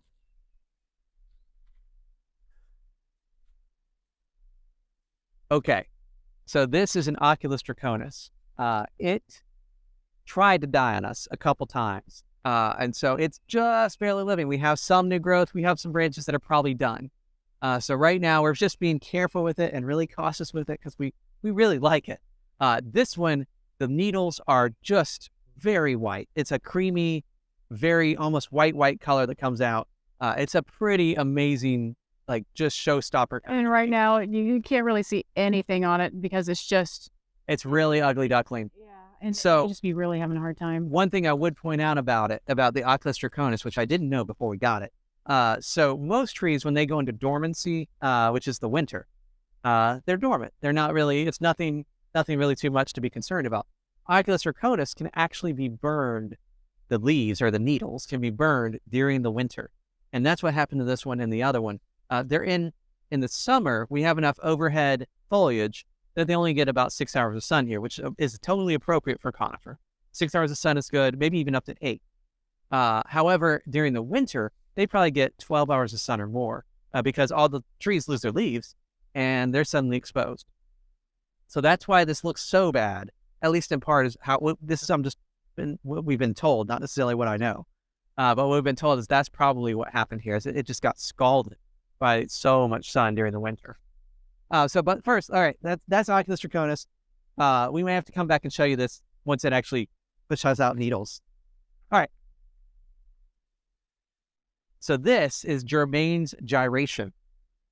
Germain's gyration is similar to the viridis or the waterfall in look. The leaves are slightly larger, I think. But the main thing is its growth rate is probably double or triple. It can push out a foot or more a year, and it undulates naturally. So it has, here I can lift up the branching a little bit so you can see inside of it. It naturally does a really cool undulation that you normally wouldn't get at the very beginning of a phase. Like normally a tree like this would take 10 to 15 years to get to this point. And this tree we have not had that long. We might have had it for about 5 or 6 years. Maybe 7. So possibly. This guy is really, really good at this. And other thing that you can see here, maybe you can see it. So right here, we have some little bees. So we have like bumblebees coming to it. Like here's a little guy. He's right there. You might be able to see him. Here, he went over there. I'm allergic to him, so I can't really put my hand underneath him. Okay. But there he is. Right there. There he goes. So the bees love these kinds of flowers. If you like to have them, they don't flower that long. So like a butterfly bush is still probably better. But the bees do pollinate it. And that's where you get like already, this guy has some little seeds happening right here. Already? Yeah. And this, look at that. This Japanese maple here is one of our last to leaf out. It only just leafed out. It was actually leafing out after we had the frost that damaged all the others. So it's in a pretty good situation. So that's Germain's gyration. Behind me, before we forget it, this is one of Anna's favorites. This is the Gimborn's Ideal. Now you saw the Gimborn's Ideal before on the other side. This is just an older version of it. We have 2 of them, one behind you and one here. And this is one we got, I think 2016 or so. And it was probably about this tall. And it's grown about that much since. When it does this natural undulation, it's kind of fun. It just does that. It's on its own. Yep. And it grows probably, I mean, you can see the growth rate here. It grows about 6 inches a year, maybe more. And you can see when we moved it here, and you can see it got a little bit shorter growth that year because it wasn't totally thrilled with us moving it. Yeah. So now it started to push out more. It should start back in its pattern. And this is, again, we can't have very many blue-green things here. And sorry about this guy's in the shade and everybody else in the background. Sun on here. Here we go. I'll move this branch away. Yeah, so this is about as much as blue-green as we get here. We'll actually show you something else that's a bit bluer, but for us, this is as blue as we get. All right, let's continue on. We probably have about 20 minutes of sun left. Okay. Oh, so here's another Gimborn's Ideal. It's got the sun on it. What? This is another Ginborn's ideal. This is Japanese white pine, Ginborn's ideal. Pinus parviflora. Which is just a really neat tree. Now, the tree above me, this tree wasn't this big when we put it here. This is a Siryu Japanese maple, just like what we talked about before. This is the actual Siryu cultivar, and it grows feet a year. It grows 2 to 3 feet a year in all directions. It really grows very large. It's very sun tolerant. It's very heat tolerant. And this section here, right now where we are, gets about 7 hours of sun now during the summer. And the rest is afternoon shade and high filtered shade. But we have one in even more sun, and it does great. It barely shows anything. Even though the leaves are so delicate looking, they don't really burn like other Japanese maples. But some of this, like here, I can show you over here. This is another example of a whip. I'll try to come underneath it here. Yeah, so what happened is that we had a big giant branch come down and shear off like this side of the tree, and you can kind of see where the branches were. And in retaliation, the next year... Oh, that same year. Same year. It went, pew! So this was a node, just like it has little nodes like this. This is a little node of growth. It went bonkers, and it grew this all up to about here. Up to about there was 1 year.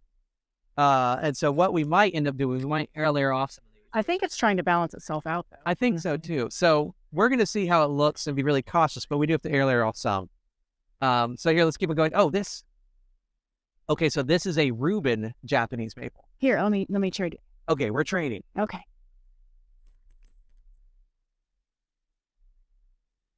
Okay, so this is Reuben. And Reuben is normally in our yard the very first tree to leaf out by far. This spring was really weird where some other things leafed out and this leafed out later. But so this has been leafed out for a little while. Reuben is super cool because it's this coral pink color, unlike coral pink over there. It's this coral, like salmon color when it leaves out. And there you can kind of see a little bit of the evidence of it in here at the very edges, but much, much more pink, much more like this kind of color in here. And then it kind of like just greens out. But this tree, I would say, is the tree for spring spectacular. It's almost kind of sad because it's sitting there looking spectacular and everything else doesn't have any, there's no leaves on anything else. So everything looks like dead of winter, and then this thing's like pow. So yeah. So this is just such a cool tree. It also has a horizontal growth habit. So similar to the emerald lace. Similar to the emerald lace, not as quite as fast growing, but you can kind of see how wide this thing is. I mean, I'm 5'6", and it's much wider than my wingspan. So what happened with this tree is that we originally had it planted at the other house, and because we had heard that its growth habit was horizontal, we had it planted and it was kind of reaching over a retaining wall. And so it was reaching over and kind of going like this. And so what happened when we brought it over here is that we tipped it. So since it was going much more horizontal than we really wanted it to, even though this is still a slope and we didn't have it planted here, we had it planted over there. Right. We turned it around facing the other direction because we wanted to encourage it to grow up. So we turned it around. When we planted it, if it was like flat, you put your arm out flat. It was flat like this. If it's flat, then you put it upright. Yeah. Well, we moved the whole tree. Like so we turned it around. This, and let me try to see if I can get to where I can see it. You can go to the front. You can try. So this side branching that you see here, that branch and that branch and that branch, we're all growing horizontally, and we just tipped the whole tree up, and that's how we got to get this kind of growth habit now. Well, and this was the original front of the tree, and when we had it planted over there, and we moved it this winter because it was just getting too crowded. This is the one. If you look at our channel and you look for how to transplant the Japanese maple, this is the tree that we moved. Yeah. So it was planted over there, but we decided it was just too close to the Ginborn's ideal and the Germain generation, so we moved it over here a little bit. So we had it planted. This was the original face of the tree when we had it at the other house. We turned it around there, and it corrected itself and started leaning upwards. And then, because we were going to move it anyway because of its positioning, we decided this really is the front of the tree after all, even though all the leaves turned and faced the right way after being there for a couple of years. We were like, this really is the front. So we turned it around, planted it here, and like it's just wide and super cool. And yeah, it looks like a fully mature Japanese maple now. Yeah, I'm really excited. Like a dwarfish, but this one actually grows about 2 feet a year. Well, and the thing is, when it was in way more shade at the other house, it was not growing. But then as soon as we put it in the sun, it was like, thank you, and just exploded. So. All right, well, let's go look up the hill again. Okay. Oh, here's a red guy. I can see it through with the sun coming through it. Skeeter's broom? Yep, that's a Skeeter's broom Japanese maple. So again, broom, little nubby nodes on his leaves. Skeeter's broom. He's a broom. We talked about him earlier. This is just another one.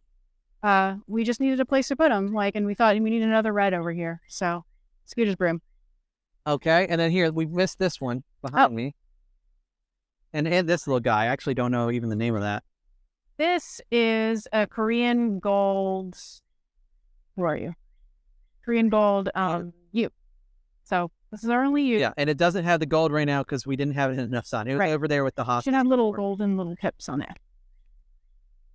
This is lion's mane Japanese maple, which is also called Shishigashira. Shishigashira. So you kind of can mentally lump Shishigashira and Miyakali Yatsubusa together, kind of similar sort of concept, but Miyakali Yatsubusa has this kind of like shingled look to the leaves. You saw it was more of an all over, whereas this kind of has these, it's still very dense type foliage, but it's much smaller, kind of a little like crinkly and serrated, like smaller leaves, serrated kind of leaves, and also kind of this like bunching habit. I don't know if that's just ours or more of them do this. Yeah, they all kind of. They kind of do this kind of like tight on the stems there. And this is one of the most sought after Japanese maples, which I didn't know that honestly when we got it. But we got it, and it was like it was like 2 feet tall, right? Like yeah, I'm surprised. I came over here and I'm like, oh, because it was another one where I kind of wanted to put a cage around it because it was so little. I almost was like, this isn't going anywhere. Well, and this is the first year we've really been able to mulch our yard properly, so we can see things now. Thank you to the yard packs. Yep. We now can mulch it because this is quite a hill to put mulch on. Yeah. All right, so then let's look behind me. Here we go. This is that guy. Oh, we're going over there. Okay. Yeah, we're gonna go over here. So this is super unique and rare and fun, and a conifer, and this is pseudolarix. So pseudolarix is a false larch, and we can't grow larch where we are, and so this is a false larch. This is it. This is the only thing that's in this category of pseudolarix is a pseudolarix. There are not any other like pseudolarix types. This is it. And so it has these really cool, like succulent looking leaves. Not quite exactly like a larch. I guess if you're a larch expert, you'd be like, something's wrong. That's not a larch. But anyway, pseudolarix is super cool. This is actually kind of more columnar right now. We've seen a more mature one in a garden, and it was kind of more shaped like a Hershey Kiss, where it has like really broad lower branches and it kind of like tapered up. So we kept trying to make sure we weren't planting things too close to this guy, but it's hard to resist. And actually, Ruben's a lot closer than I thought. Japanese maples are understory trees. Yep. Pseudolarix would not be one. And so if we had to, we could like prune him up so he has higher branching, like higher up, and he would reach over. But is it your mother calls it like park? So pruning like how you would in a public park. Climb the tree. Yeah. Yes. But it's got a blue-green color to it. It's coloration. And right now, it's more kind of a yellow-green right now. Yeah, ours tends to be more yellow-green. I think it's because of the soil it's in. It must need something to be the blue-green. Yeah. But it's been happy. I'm not going to mess with it. Oh, and it can grow 3 feet a year at least. It grows quite. This one, since we moved it here, it hasn't grown tremendously. We moved it here about this size. So if you're wondering how large of a tree you can move on your own, at least with a couple of people. That's the two of us being the couple. And a yard cart. We didn't have the Yard Max, the Power Barrow at that time. So we were like pushing a yard cart up the hill with this guy. It had to be a couple 100 pounds. And a lot of these we transferred, not all of them, but a lot of them we did transfer from the other house. So a lot of these sat in grow bags in our front yard for a while before we... For a year. Yeah, for a year before we cleared out this backyard, because this was like a woodsy, brambly, thorny mess back here. So They patiently waited it out and just didn't do any growth for that year. And then we moved them. So even though it's been like 3 years since it's been in the ground, it's probably been establishing its roots. This is really cool because this is bald in the winter, kind of like a bald cypress. And it does its like color change all in like a week. And it kind of grows from the ground up. And so it starts, it's green, but then it starts yellow at the bottom and it starts going yellow. I mean, and it turns so yellow. And by the time you get to the top of the yellow, the bottom starts turning that cool, unique, like amber, like rusty brown, like kind of like a bald cypress color. If you played Diablo games growing up, it's the color of unique item, how that text color is. Yeah. But it is a rusty brown, kind of bald cypressy color that they turn. So by the time it gets the yellow hits the top, it's kind of the rusty brown at the bottom. And then it starts dropping its needles. So it then turns. Or if a strong wind comes across, it'll drop them all too. That's true. But it's really, again, another showstopper. Like in the fall. But for like a week. Yeah. For like a week. This is a real showstopper. Yeah. It's also super rare. Like, again, it's a pseudo, which means false. Larix, which means larch. So it's a false larch. And it loves hot, humid, and clay soil. So it is perfect for our area. Yeah. And if y'all are Pokemon people, I wonder if this game, Pseudo Widow, if this was the inspiration. Widow. He does that. He just stands there. And he does that. All right. So I know we said that our most blue thing that we have in our yard is that Gimborn's Ideal. But really, the new most blue thing are these Patty Fays. So this is a deodar, which is a Himalayan cedar. And we have other deodars in the yard, which are just unnamed cultivars. Seedlings. They're just deodars. This is a Patty Fay, and these are new for us this year. They're this like frosty blue, which is super cool. And we're hoping they stay this. So they're almost blue spruce blue. Not quite. If you're really from north, it's not quite. But for here, it's pretty blue. This is pretty neat. So we're really excited about this blue. And so we have a line of them going down here, and we have them kind of staggered with our Yoshino cryptomeria. And we put these here because, awesome, they're blue. But also the Yoshino cryptomeria weren't growing quite as fast as we wanted to, so we wanted to kind of fill in the gaps. But yeah, so we have a line of Yoshino cryptomeria. This right here that you see, that's a cryptomeria. And a cryptomeria, that's just a Japanese cedar. Yep. It's sugi. Yes. Which is cedar. And if you heard the ever term, this show sugi ban. We're actually, sugi, yaki sugi. That is burned cedar. There you go. This is a sugi. And Yoshino, I don't know what that stands for. I don't know, but it's one of the faster growing ones. And a lot of things are named Yoshino. Like there's Yoshino cherry trees, Yoshino cryptomeria. And if anybody knows what it is, leave a comment. Yeah, I'd like to know. Don't know. Yeah, Yoshino cryptomeria, Yoshino cherry. And then this is the Patty Fay. Here, I'll try. Can you put your hand there and I'm going to try to focus on it? Yeah. There you go. So I don't know if that looks blue in the photos yet or the video. But I mean, it's only just starting to push out its needles. So it really hasn't reached its peak blueness yet. Yeah. All right. So what's next? We have, so here's the yard again. Yeah. Kind of where we are. Here's the pseudolarix. And then here's a little path that we made originally. And then I'll start to slowly turn. That's the backyard. Oh, and when you see our pipes here, so this is conduit. If you go to a Home Depot or Lowe's or wherever, that's a conduit. That's what that's called. It's a 1/2-inch conduit that we drive into the ground at an angle as a stake, and we have it staked with just little kind of fabric-y stake material. It's like a Velcro, and you angle it like that so that hopefully it still creates some strength in it, but holds it upright and straight. A lot of these we're leaning over, and so we're using these conduit to hold it upright. All right, so then where's that? Pixie number 4. Pixie number 4. So Pixie number 4, again, kind of more of a normal shape. So maybe this is the normal shape, and that one just is weird. I don't know. But here, again, you can see, like, if you look at this leaf, here's a really obvious example right here. Like, check that out. Like, yeah. It's really, like, the pattern of the leaf is on there and how green that is under there. So, Pixie. Yeah. Well, and then just behind you, just back there. That is a deodar. So that's the regular seedling deodar that we're talking about. It's a Himalayan cedar. Right, can't live too north. It's mostly a southern, I would say, Virginia and lower maybe plant. I don't know. Yeah, exactly. I know you can't grow it too far north. Spiky. But let me get closer. You can kind of see it. Well, and this has this beautiful, like, droopy. It's not weeping, but it has this, like, drippy, droopy kind of action going on. And this is the new growth right here at the very end. And its color can vary, but it's typically a kind of a blue-green color.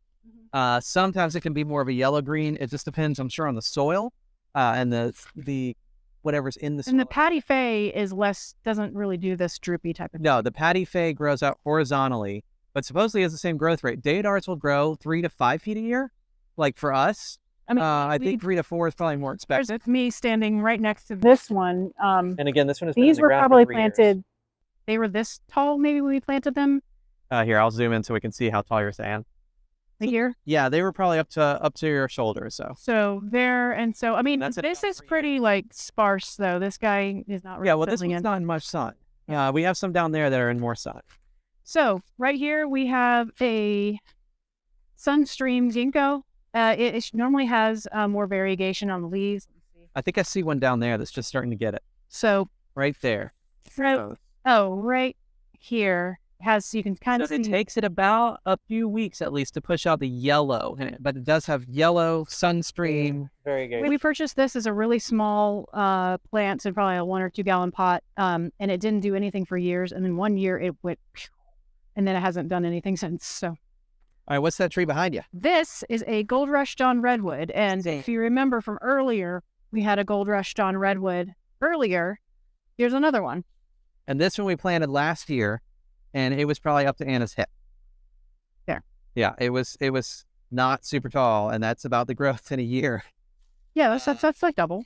Yeah, so it's probably 3 or 4 feet last year. We had drip going to all of these. Here, drip tubing here. This is stuff we've taken out. Yeah, so we put drip irrigation to some of the new plants to get them going for the first year, and to give them a little boost if we are having a drought. But we pulled it up because everything should be fine after that once they get established. So we pulled it all up. It was just sitting on the surface anyway. It wasn't like buried.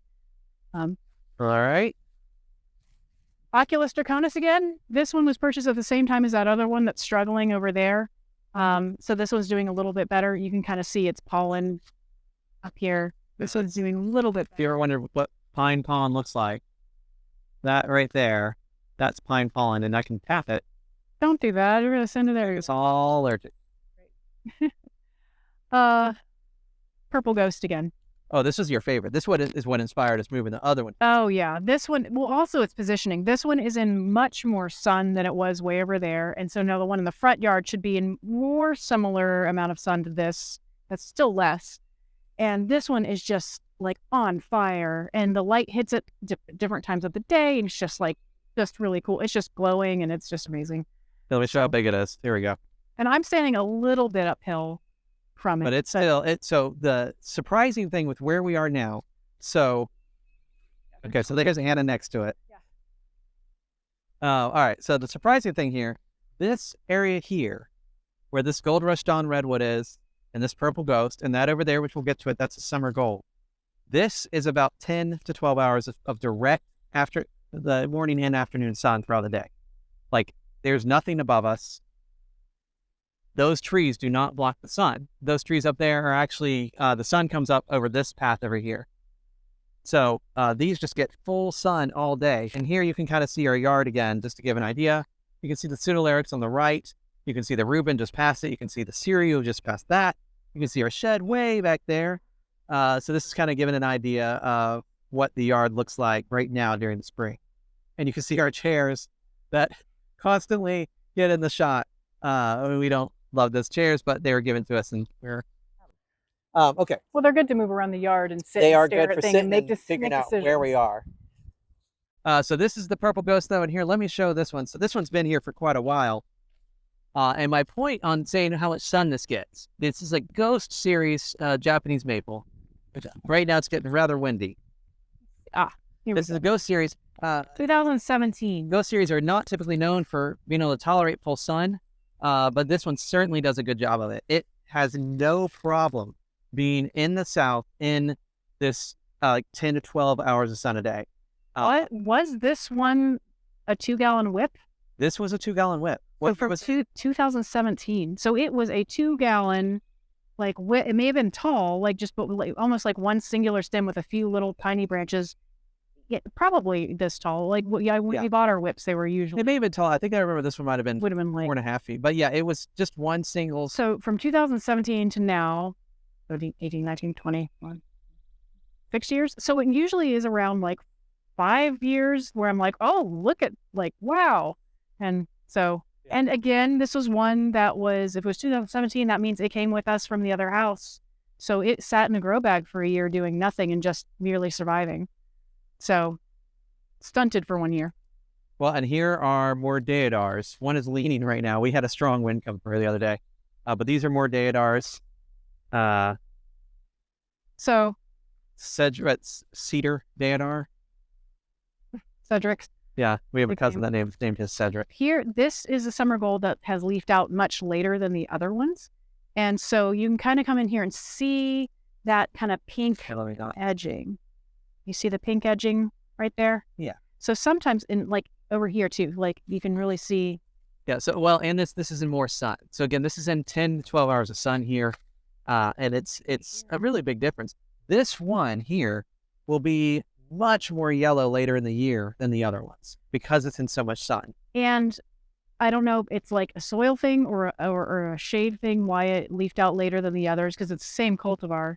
But this one, they do have like a slight ugly duckling phase when they're first leafing out because it has this conflicting color of like the pink and the gold. Right now it looks gorgeous, but the pink and the gold kind of looks a little muddy, and then it just brightens up. The gold gets more gold, the pink on this one, it stays a little bit and then it goes away. Right. By mid-year, you're just going to have the really yellow gold color. Yeah.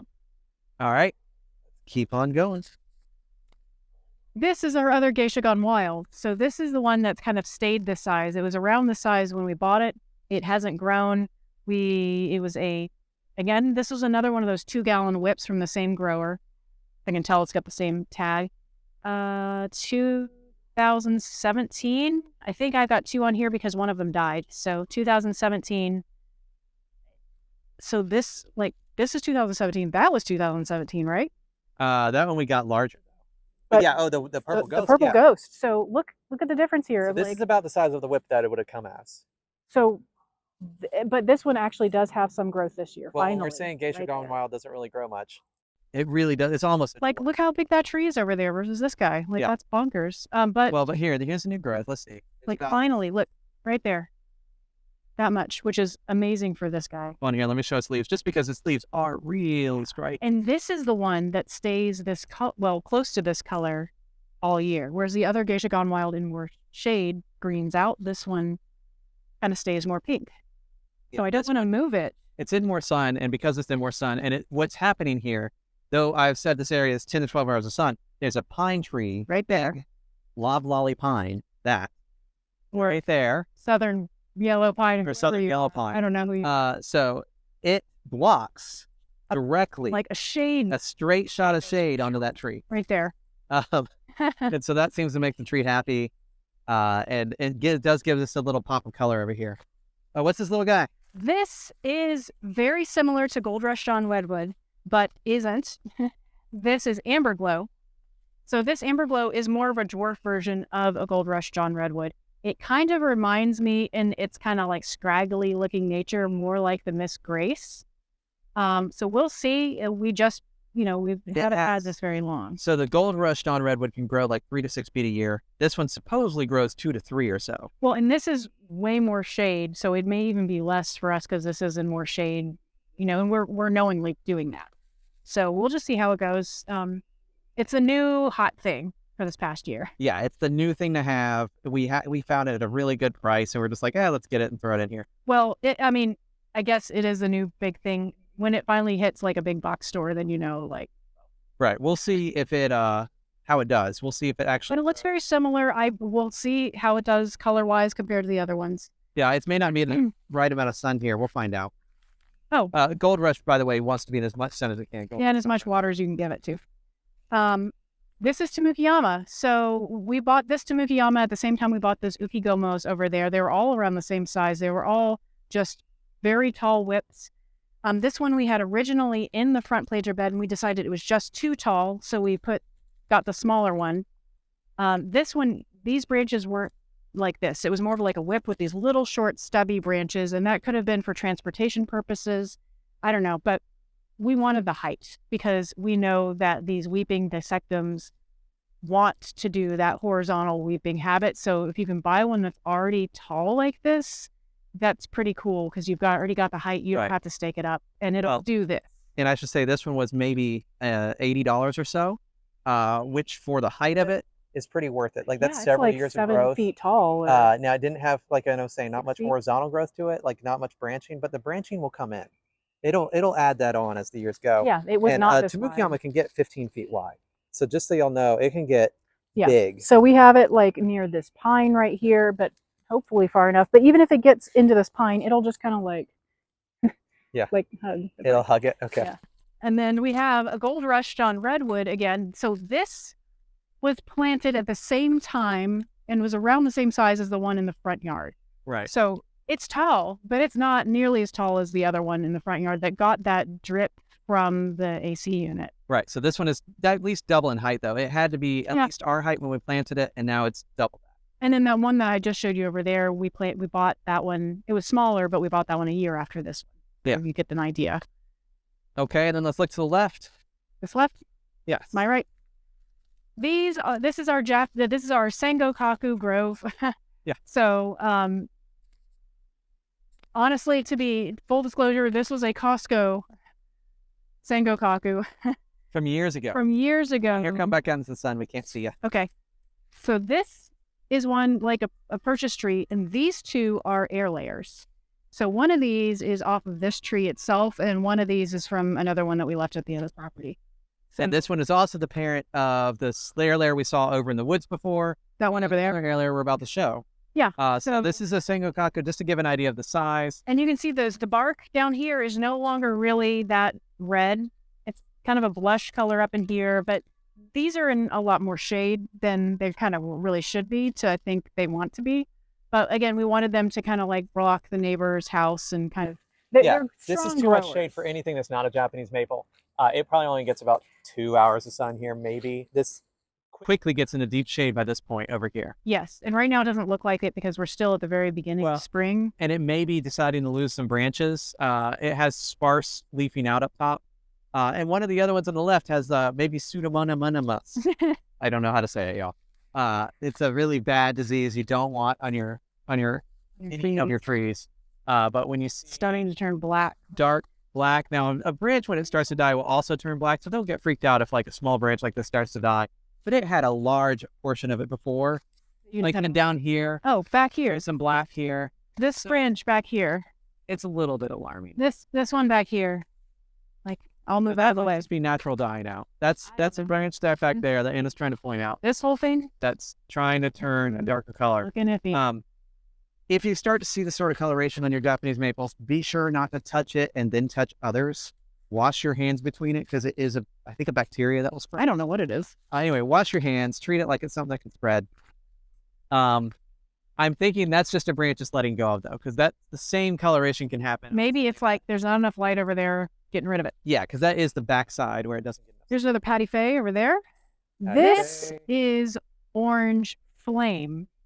Unlike Orange Dream, Orange Flame, although I am not sure if it really is. Right, it may have been mislabeled. It's not very orange. It's kind of this kind of like muddy green. It grows like crazy. Again, this is another whip, and we've got a little lizard in them. Okay. Hi. Again, this was one of those 2-gallon whips from the same grower as that like Geisha Gone Wild and that Purple Ghost. So it's gone crazy. And this was 2016. We figured out the gallons of this thing, and we had it in a few different places. We had it in more sun. We had it in more shade. Yeah, this one we dug up and like moved around. Right here is probably. Well, I know we've moved only like 3 feet, but back here we're back to about 10 hours of sun. Yeah. So it's just kind of like this blah meh green. It is Orange Flame. They're very shade tolerant. Sun tolerant, and they push out a ton of growth, like 2 to 3 feet of growth a year. Yeah, happy with the growth going bonkers here, and we have them here blocking our bathroom over there. Well, you can look at the Geisha Gone Wild over there, too. If you lean in this way, you can see the sun. Here it is. The sun hitting it? Yeah.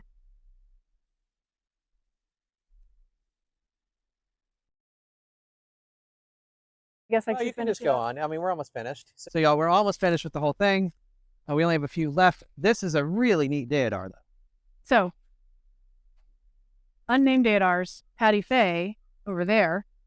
This is Feelin' Sunny. So this is a named deodar. So Patty Faye is more blue. Feelin' Sunny, more yellow. So this is the last year's or previous year's needle color, which is kind of like this blue-green color, but its new growth is this more of a yellow, brightly colored needle. And guys, you can see this from across the yard. Like it looks like all these little teardrops everywhere. Yeah, it is a really neat tree. Now, interesting things that we do want to make sure to say about the Feeling Sunny.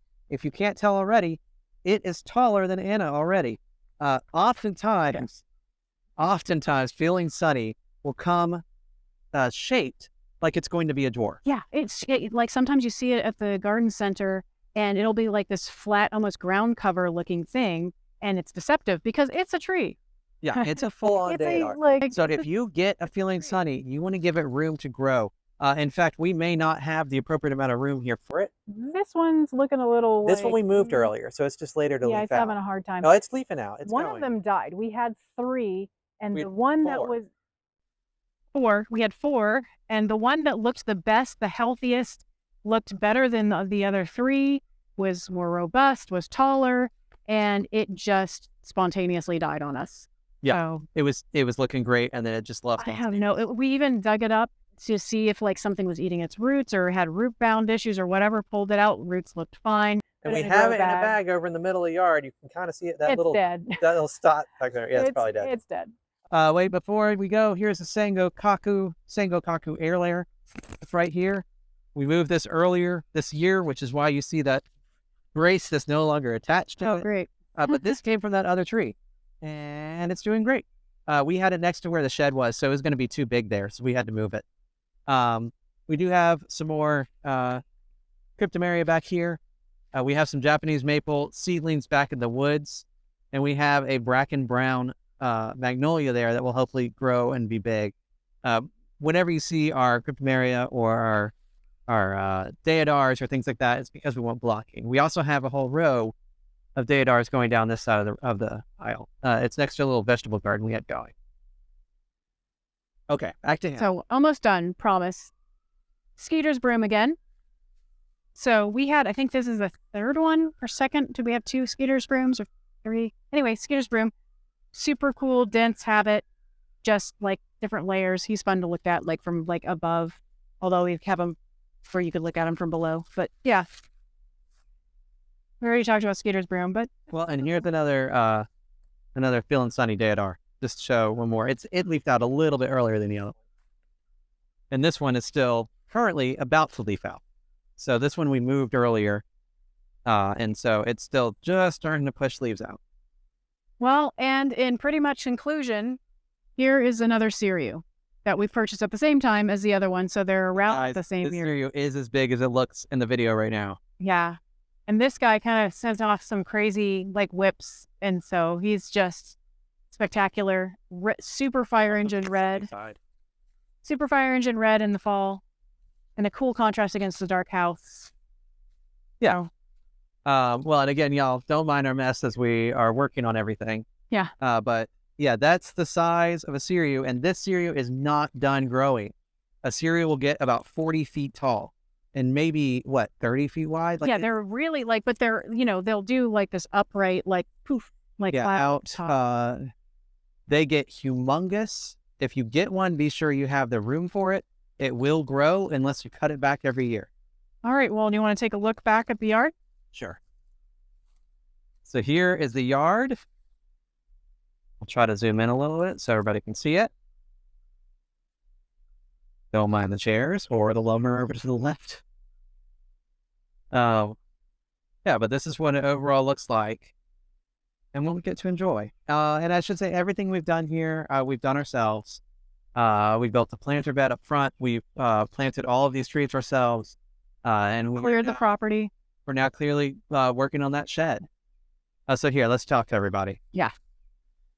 Okay, so we'd really appreciate it if you consider subscribing to our channel. It really does make a difference. It helps you not only know about when our next video is going to be published, but it helps us get into the YouTube algorithm.